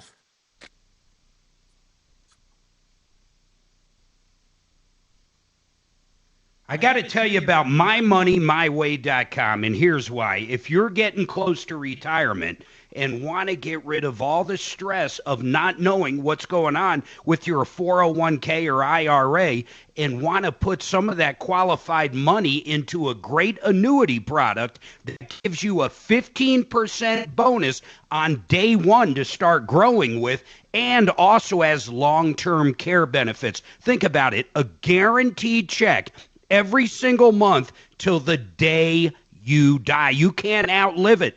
I want you to call the guys at mymoneymyway.com and talk to them. It's really simple. Go to their website, mymoneymyway.com, pick up the phone, call Joseph or Jordan. You're going to love these guys. mymoneymyway.com.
Fix It 24/7. Warm things up faster than a Broncos touchdown with their guaranteed same-day service. service or your diagnosis is free. Fix it 24/7. Hometown partners of the Denver Broncos. Same-day comfort all season long. FixMyHome.com. Book now.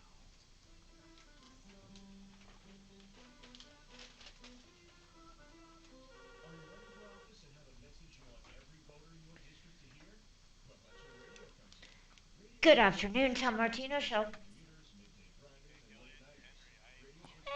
Hey! Perfect. All right, so it's a general question about roof warranties. That's what he wants to talk about, so I'll let your dad know that you're on.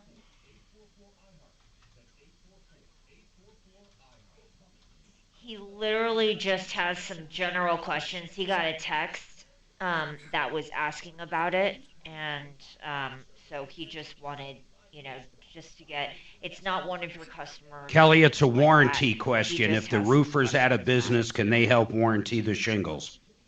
You're funny All when right, she's listening. hang on.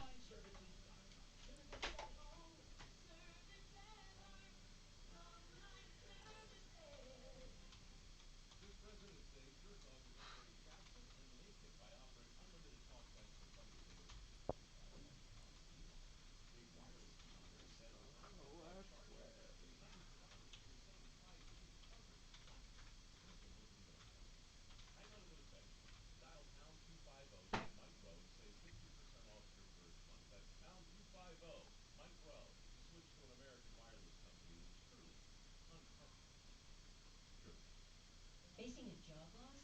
Considering a pension buyout, a severance package, or what to do with your 401k? Hi, I'm Linda Gardner, host of Your Money, Your Retirement, and I can help. 720-488-8604. That's 720-488-8604.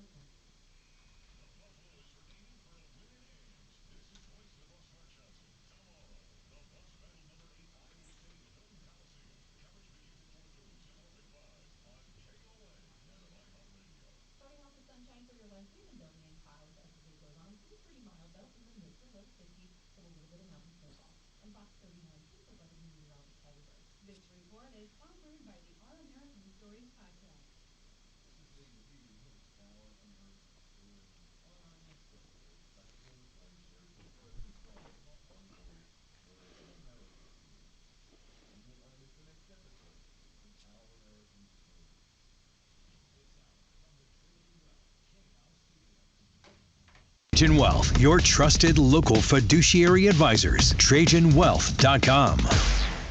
630 KHOW, an iHeartRadio station. Hey, I'm Tom Martino here. Listen, we have a question here about roofing that came in at 747-999-5280. And also, guys, if you call that number, if you leave your number, we'll call you back and we can get you on the air as well. Henry Bretz is with Excel Roofing. Henry, this person had a warranty put on their, a roof put on their house. The roofer's out of business and they have some warranty issues. Now, I know that installation is not covered by the manufacturer, but the roofing is. How will a roofing manufacturer honor its warranty with another roofer? In other words, could Excel go out and take care of it and get it fixed under warranty if the shingle is under warranty and defective? Yeah, Tom. So that's exactly right. If it's a defect and it's within the warranty period from the manufacturer, someone like Excel Roofing could come out there and take care of it under warranty, under the manufacturer warranty. But if it's a labor issue, they are out of luck. Right, because if the roofer's out of business, so is the warranty. Obviously, it's only as good as the company, but the manufacturer's warranty goes with the shingle. Here's a silly question. How do you tell what kind of shingle's up there to find out what the manufacturer's warranty is? What if the homeowner, I don't think that I've ever said, hey, what brand is this, or even kept a label? How can you tell by looking at the roof who the manufacturer is? Yeah, that's a really great question, and it's actually pretty funny. But when we do this for a while, we can usually just take a look at the material and get a pretty good idea of what manufacturer is based on color. But of course, the most sure way to do it is to just take off like one shingle and look on the back of the shingle. It is written on the shingle? Yeah, it is written on the shingle. Like Owens Corning, it's on their starter strip, and it's also on the back of the shingle. But what I was going to say is sometimes roofers will leave a bundle of material around the house, and so that's also an easy way to tell without having to pull a shingle off. Yeah, so people, this is a little side tip here. When you're having roofing done, keep either, the bag that the roofing, because sometimes they come in bags, right? Or they have labels on the pallet. Yeah, it comes in a shrink-wrapped bag, and for Owens Corning, it's that bright pink. For GAF, it's red. It's all different colors. Yeah, take a shot of that, or cut a piece of the label that has the name on it and keep it for safekeeping. And then, of course, you can get the manufacturer to warranty. Are most roofing manufacturers' warranties the same? It really depends. A lot of roofing manufacturers, they have different types of warranties depending on the contractor who installed it. And so like for XL Roofing, for instance, we're a Owens Corning Platinum. So that means that we have their top tier certification. And so we're able to warrant roofs at a higher level with longer warranty coverage than other companies. Okay. Yeah. So anyway, what is the best warranty in the business? So the best warranty in the business, in my opinion, is from Owens Corning, and it's their non-prorated platinum warranty. And so what that means is that it's usually covered for manufacturer defects for about 40 years. Wow. Okay. Thank you very much, Henry. That's Excel Roofing, 303-761-6400. Excel as in excellent, EXCEL, excelroofing.com. Mark, I have a question on a Tesla here. They want to know how much of the maintenance on they've never had an EV vehicle, let alone a Tesla. They want to know how much maintenance has to be done on the car itself, where it has to be brought into a service center as opposed to upgrades. I have never had anything done but tires. I'm trying to think. I had some carpet come up on my S by one of the doors, so I brought that in. They just re-glued it down under warranty. But the only thing I've ever done as far as maintenance is put tires on the S after 30,000 some odd miles. That was it. Okay, so what about the upgrades? Does it have to be out in the open sky for it to get an update, or can it be done in your garage? How is that done? Is that done over Wi-Fi or satellite, or how? I've never thought of that. Generally Wi-Fi. So it can be sitting in your garage. Yeah, or if you have premium connectivity, it'll take it over the sky. Oh, cool. Okay. And does it do it while you're driving, or does it have to be parked? I'm not sure when it downloads and doesn't download. I assume it downloads when you're parked. When you install an update, it usually takes about an hour. So you want to make sure you don't want to go anywhere to an hour. You're not going to pull up to 7-Eleven and say install the update. Okay. By the way, this came in by someone who they asked me if I knew what dynamic pricing is, and I mentioned it because I talked about it before. It's actually becoming the norm rather than the exception. And dynamic pricing simply means there is no one price. The price depends on where you buy it. I swear to God, it does. And it also depends sometimes on what else you have purchased in the past. For example, on Amazon, they know of everything that you've purchased. They know your buying habits. They know your demographic information. And they price products accordingly. It is not uncommon to go on Amazon or any other online platform and get a different price for different people. And it's not illegal. Now, Congress is looking at it, but it's called dynamic pricing. Here's who does the most dynamic pricing: airlines, hotels, rental cars, concert tickets, food delivery, and fast food apps. They adjust prices based on these things: location, the device you're using, the time of day you call or buy. The demand spikes. When there's more demand, the prices go up, and past buying behavior. So two people standing next to each other can have different prices for the same thing, and there is no regulation on that right now. They call it capitalism. So they actually can price by address. That's not a myth. That actually can happen. And there are some neighborhoods that will pay more for certain things than other neighborhoods. And also the time of day that you buy. There are certain times of day that you can get better prices than others. If you buy late at night, you'll get better pricing. Think about that. And also, location. I don't know what they go by with location, but time of day, later is better. That's because demand spikes during the day. Now, past buying behavior, that's if you're always looking for bargains. They know you're a bargain hunter, and they know what you bite on as far as advertising, what you respond to, so that it'll be priced accordingly. That also happens with the ads that you see inside of Instagram and on game apps, where you are shown a little short video and you can buy now. You know, all of the online ads that support those games, those guys are famous for dynamic pricing.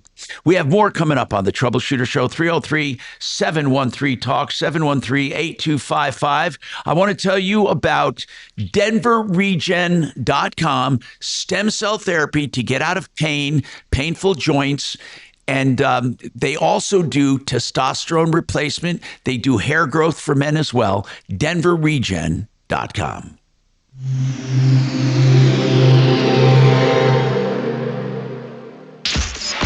KRFX HD2 Denver. KHOW Denver. An iHeart radio station. Ryan Schuling, Tom Martino, Michael Brown Reloaded, and Dan Kaplis. This is Denver's talk station, 630 KHOW.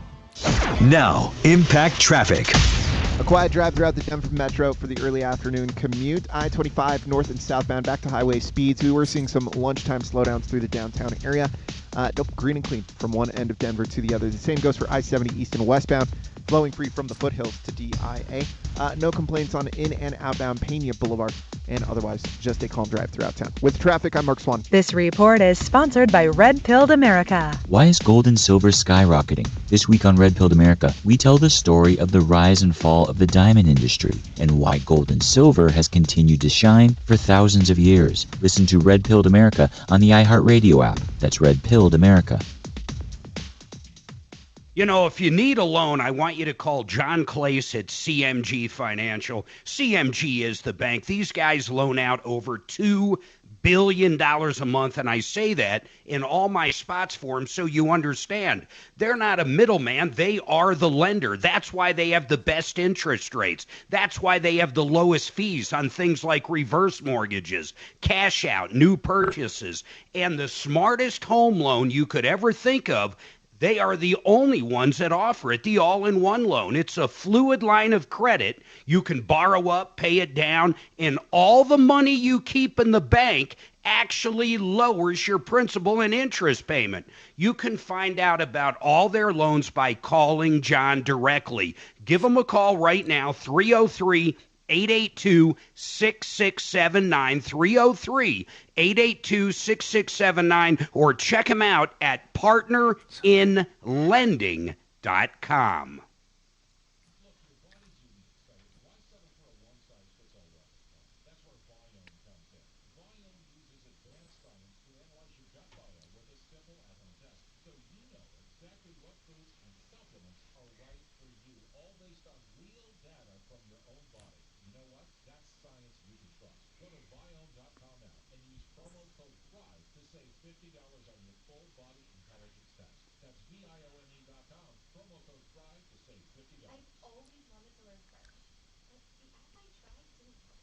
If you want to memorize words in another language, there's an app for that. But if you want to really learn another language, there's Babbel. Babbel was designed by over 200 language learning experts to be the most effective way to learn another language. With other language learning apps, I was just playing games. I wasn't really learning. Babbel's different. Every time I open the app, I can choose to work on my writing, speaking, or listening. And it saves my mistakes to read a review, so I'm constantly improving. Babbel feels like it was created intentionally, by people who really know what you need to learn another language. Before Babbel, I thought I just wasn't good with languages. But now I'm speaking French. Tout ça, c'est grâce à Babbel. Want to really learn another language? Save up to 50% on your Babbel subscription when you sign up at Babbel.com.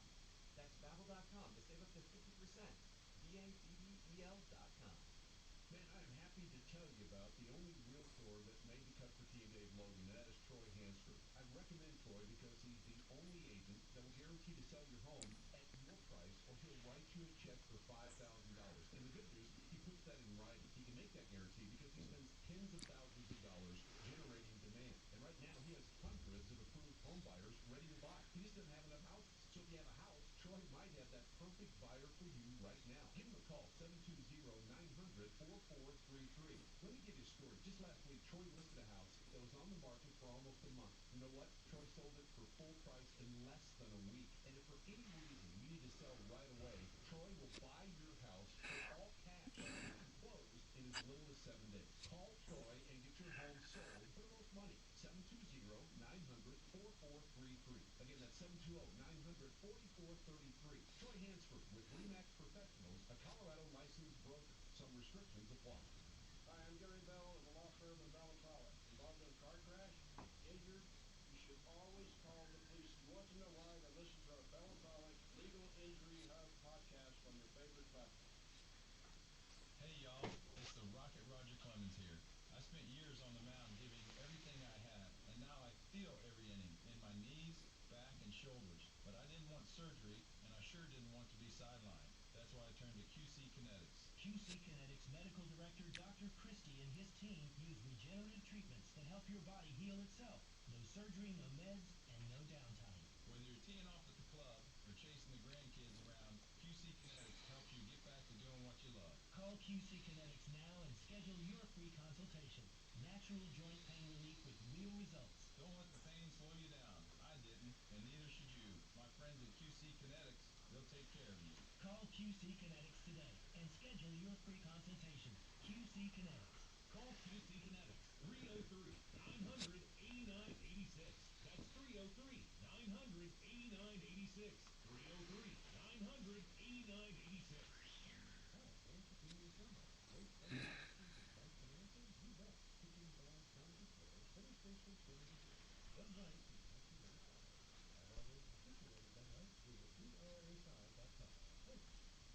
Running a business is hard. Don't make it harder with dozens of apps that don't talk to each other. One for sales, another for inventory, a separate one for accounting. That's software overload. Odoo is the all-in-one platform that replaces them all. CRM, accounting, inventory, e-commerce, HR, fully integrated and easy to use. Built to grow with your business. Thousands have already made the switch. Why not you? Try Odoo for free at odoo.com. That's odoo.com. Your one stop for advertising? Call 844-844. Are you a cheapskate? Are you? Okay, here are the absolute signs of your cheapskate. And then I want to go to a consumer problem. Actually, let me just go there right now. Security deposit. Let me do that first. Mark, I have a trivia question for you. How many days does a landlord have to return a security deposit before treble damages?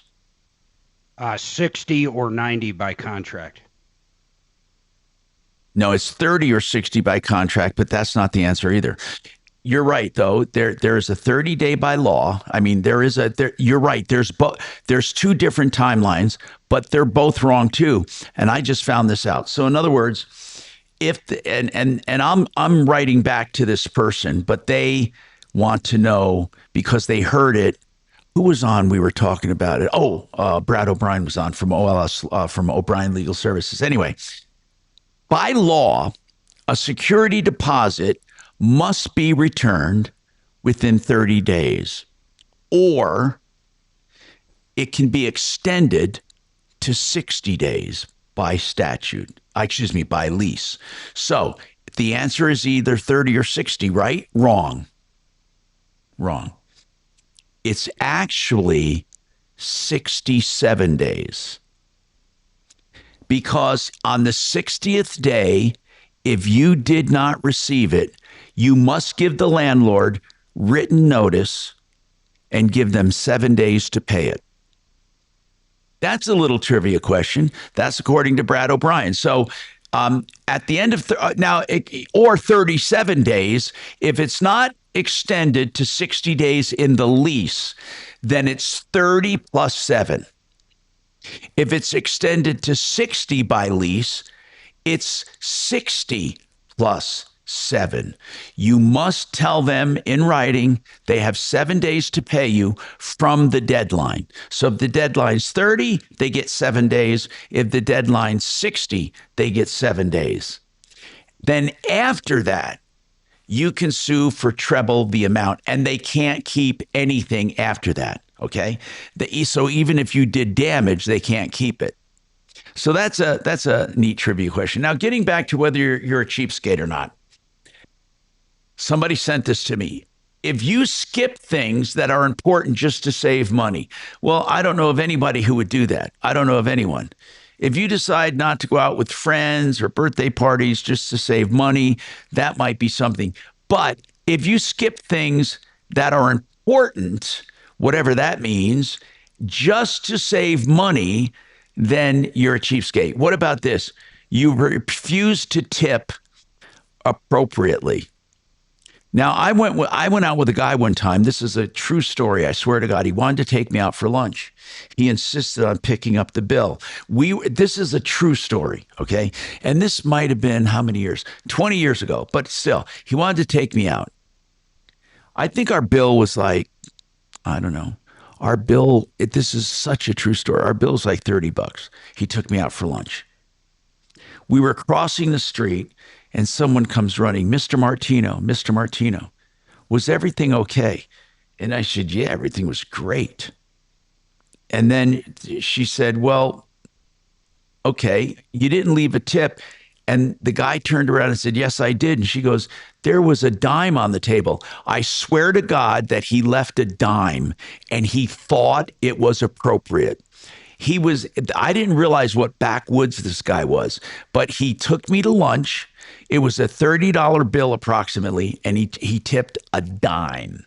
Okay, the next thing. You overindulge in free samples at Costco. Do you ever do that? That is the sure sign that you're a cheapskate. Or when you're leaving a restaurant and there's free dinner mints and you take a handful instead of one. Another one, have you ever done this? Be honest. Have you ever taken the small creamer cups or the jelly or jam packets from a restaurant? Have you ever done that? And I have never, number 6 on the list, I have never taken anything from a dumpster in my life or from a trash heap. Have you? Ever in your entire life? The other one is you complain about products and services to get a discount or haggle prices on things where haggling is not normal. Have you ever tried to haggle a price in a place that it's not normal? Like, have you ever gone to Home Depot or anywhere and tried on appliances or anything? It's a sign you're a cheapskate. Number 8, you pretend to forget your wallet when you're out eating with friends. How about that one? Another one, you buy things, you use them and return them, including clothes. You hide the tags so you don't have to rip the tags off, and you return them. Have you ever done that in your life? Ask yourself that. I wonder how many have actually done that. Here's another one. You steal supplies from work. I wonder how many remember there used to be supply rooms, well, in some businesses, And, you get, like, I remember at Channel 4, we had pads and pens and rulers and staplers. I mean, people would just go in and take stuff. You lie to get a discount, like age, like you're a senior citizen, or you lie if there's a child's discount, you lie about your children's age being younger than they are. Or you buy low quality items just because they're cheaper. What about this? You don't go to the doctor because you don't have the insurance and you don't want to pay the bill. You ask for discounts from family and friends when you are shopping. The bottom line, if you are a cheapskate, people know it, and they will not want you around. 303-713-TALK, 713-8255. Mark, have you ever done any one of those? Well, I don't think I've eaten out of a trash can. Well, we're not talking about eating, but have you ever retrieved anything from any trash or dumpster ever? Or the dump? You have? You're saying you've never accidentally thrown something away? Oh, no, I'm not talking about that. No, I'm talking about you drive by and you see somebody throwing something away and you take it. I'm sure I have. When I was a kid, I'm sure of it, yeah. By the way, are flea markets still a thing? Is Mile High Flea Market even around anymore? I would assume so. Hey, Tom. Yeah. Is asking for separate checks a cheapskate? Oh, but that brings up a topic. I don't know if that in itself is a cheapskate, but I was one time at a restaurant. And by the way, when I left that dime, I thought I was tipping properly. Yeah, right. But here's the thing. I was at a restaurant one time. I'm not going to name the restaurant, but these guys were like, I call them $50,000 millionaires. They're just talking about their big deals and all that.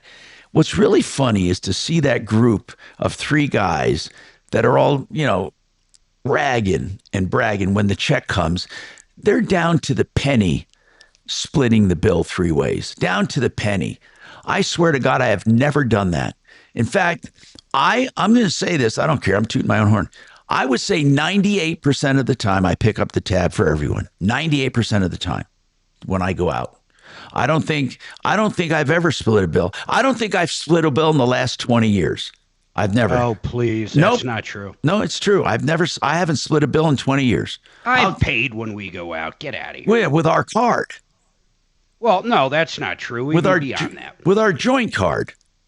No, I'm sorry. Suzanne and I have definitely paid, not just on the joint card. Well, I thought it was on our joint card. If we all go out together, it was on our business card. That's what I assumed. Most of the time. Yeah, that's what I assumed. But I mean, most of the time when we go out together, it is like that usually. I mean, I don't remember, unless, of course, if somebody says, I want to take you out to eat, that's different. I just thought of another one. What's that? The guy that ITED bought you lunch. Oh, God, no, he didn't. God, this guy, I don't want to get into it. Tom, I used to have two guys we went out with every Monday night for dinner, the three of us, and whatever it was, we just split the check three ways. There's nothing wrong with splitting the check if that's the agreement. But when you're at a table and you're at this nice restaurant and the check comes, and then you ask the guy, then you have to take out a calculator. I never do that. Never, ever have I done that. And really, I don't ask people to buy me stuff. But if someone says, I want to take you out to dinner, I mean, for example, I remember he's one of the listeners, Hammy. He's not on YouTube today, but he took us out for dinner for Christmas. I mean, if someone said, I want to take you out for dinner, that's different. I'm talking about when it's not discussed. I have never, ever taken out a calculator or split a bill unless it's understood before you go. Or it's like Mark and I, when we go on a business, we use our business card. We got more coming up on the Troubleshooter Show. Stick around. 303-713-TALK.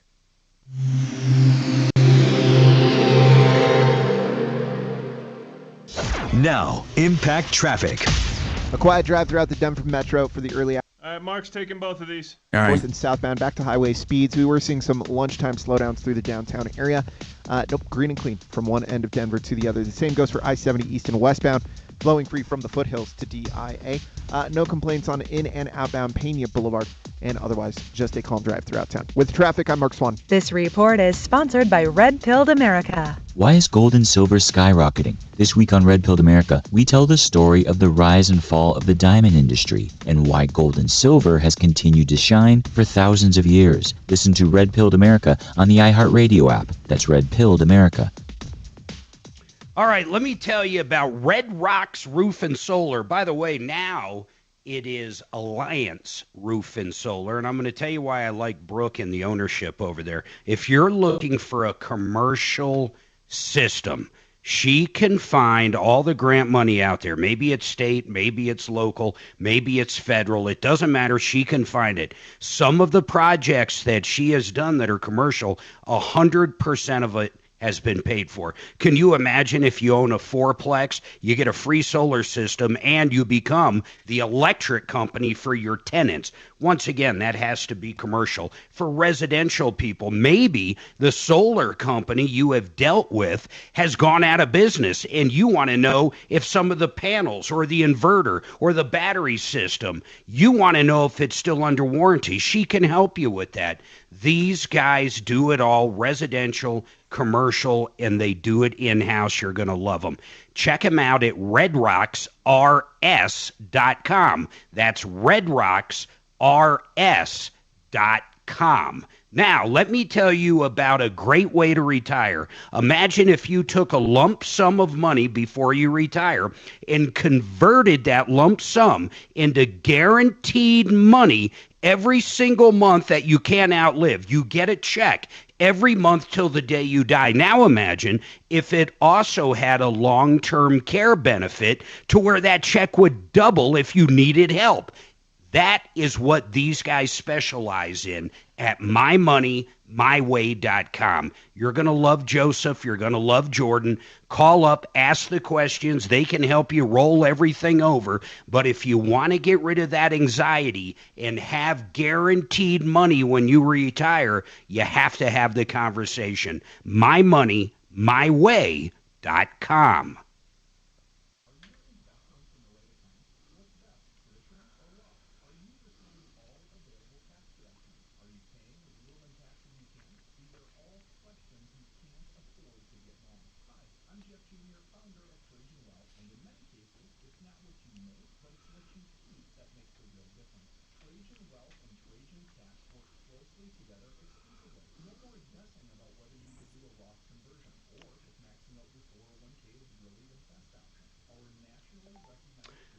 Did you see that email I sent you on that house we're going out to see? Yeah, I didn't look at it yet. I didn't get a chance.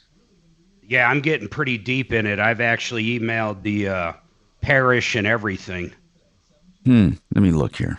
I'm trying to find the, I think it was built at 15 feet, meaning even though it's right on the water, I doubt it could ever flood inside. I mean, the swimming pool and shit might get all fucked up, but... Yeah.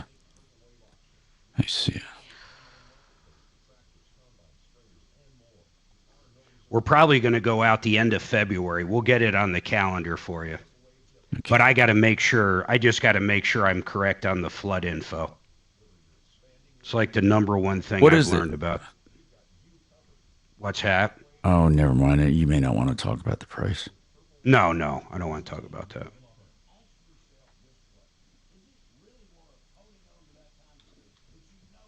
It's got a beautiful boat slip. It checks every box. It's turnkey, ready to go.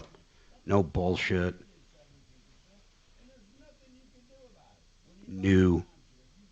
Is it new? 2020.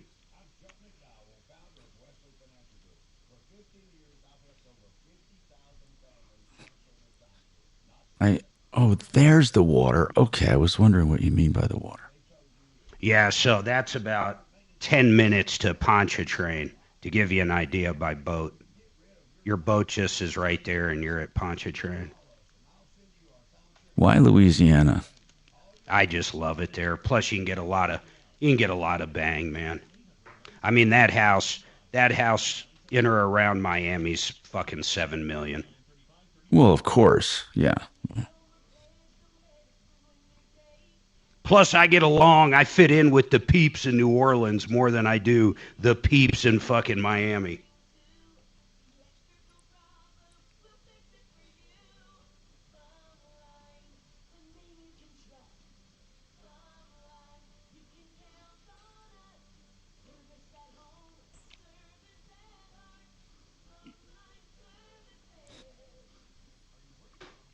And I can be remote like you. Mm-hmm. Why don't they, I mean, I'm not going to talk about it, but why don't they put the price on the ad? Well, I just sent you okay. the custom photos they had done of it. Okay. Here. It doesn't matter. I'm just more curious than anything. I just emailed you.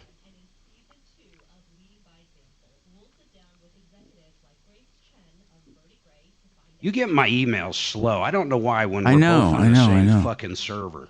Yeah, I didn't get that yet. I don't know why that is. I get Suzanne slow too, and I think vice versa. We must have. I just got it. So when you sent it, I just got it. Got it. That's not bad.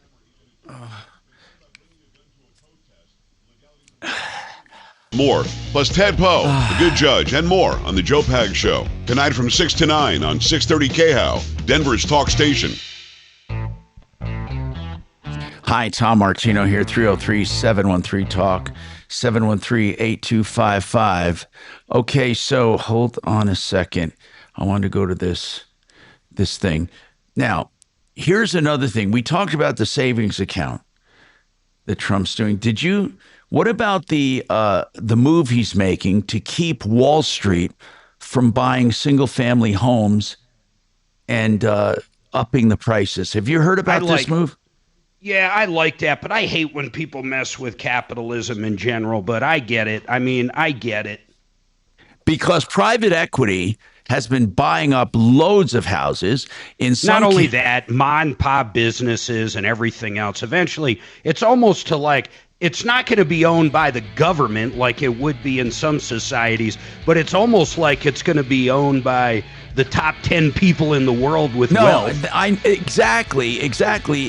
So anyway, he did a sweeping executive order targeting Wall Street-backed investors from buying single-family homes, arguing that the practice raises prices. We'll talk about this in the coming days. Remember, 303-MARTINO. Thank you, bro. Follow Tom Martino at Real Tom Martino. And stay connected with all of us at 630 KHOW, KHOW.com, and on the iHeartRadio app. This is Denver's talk station, 630 KHOW. When you're hiring, have you ever felt like you're missing out on meeting truly great candidates for your roles? It seems impossible to find them.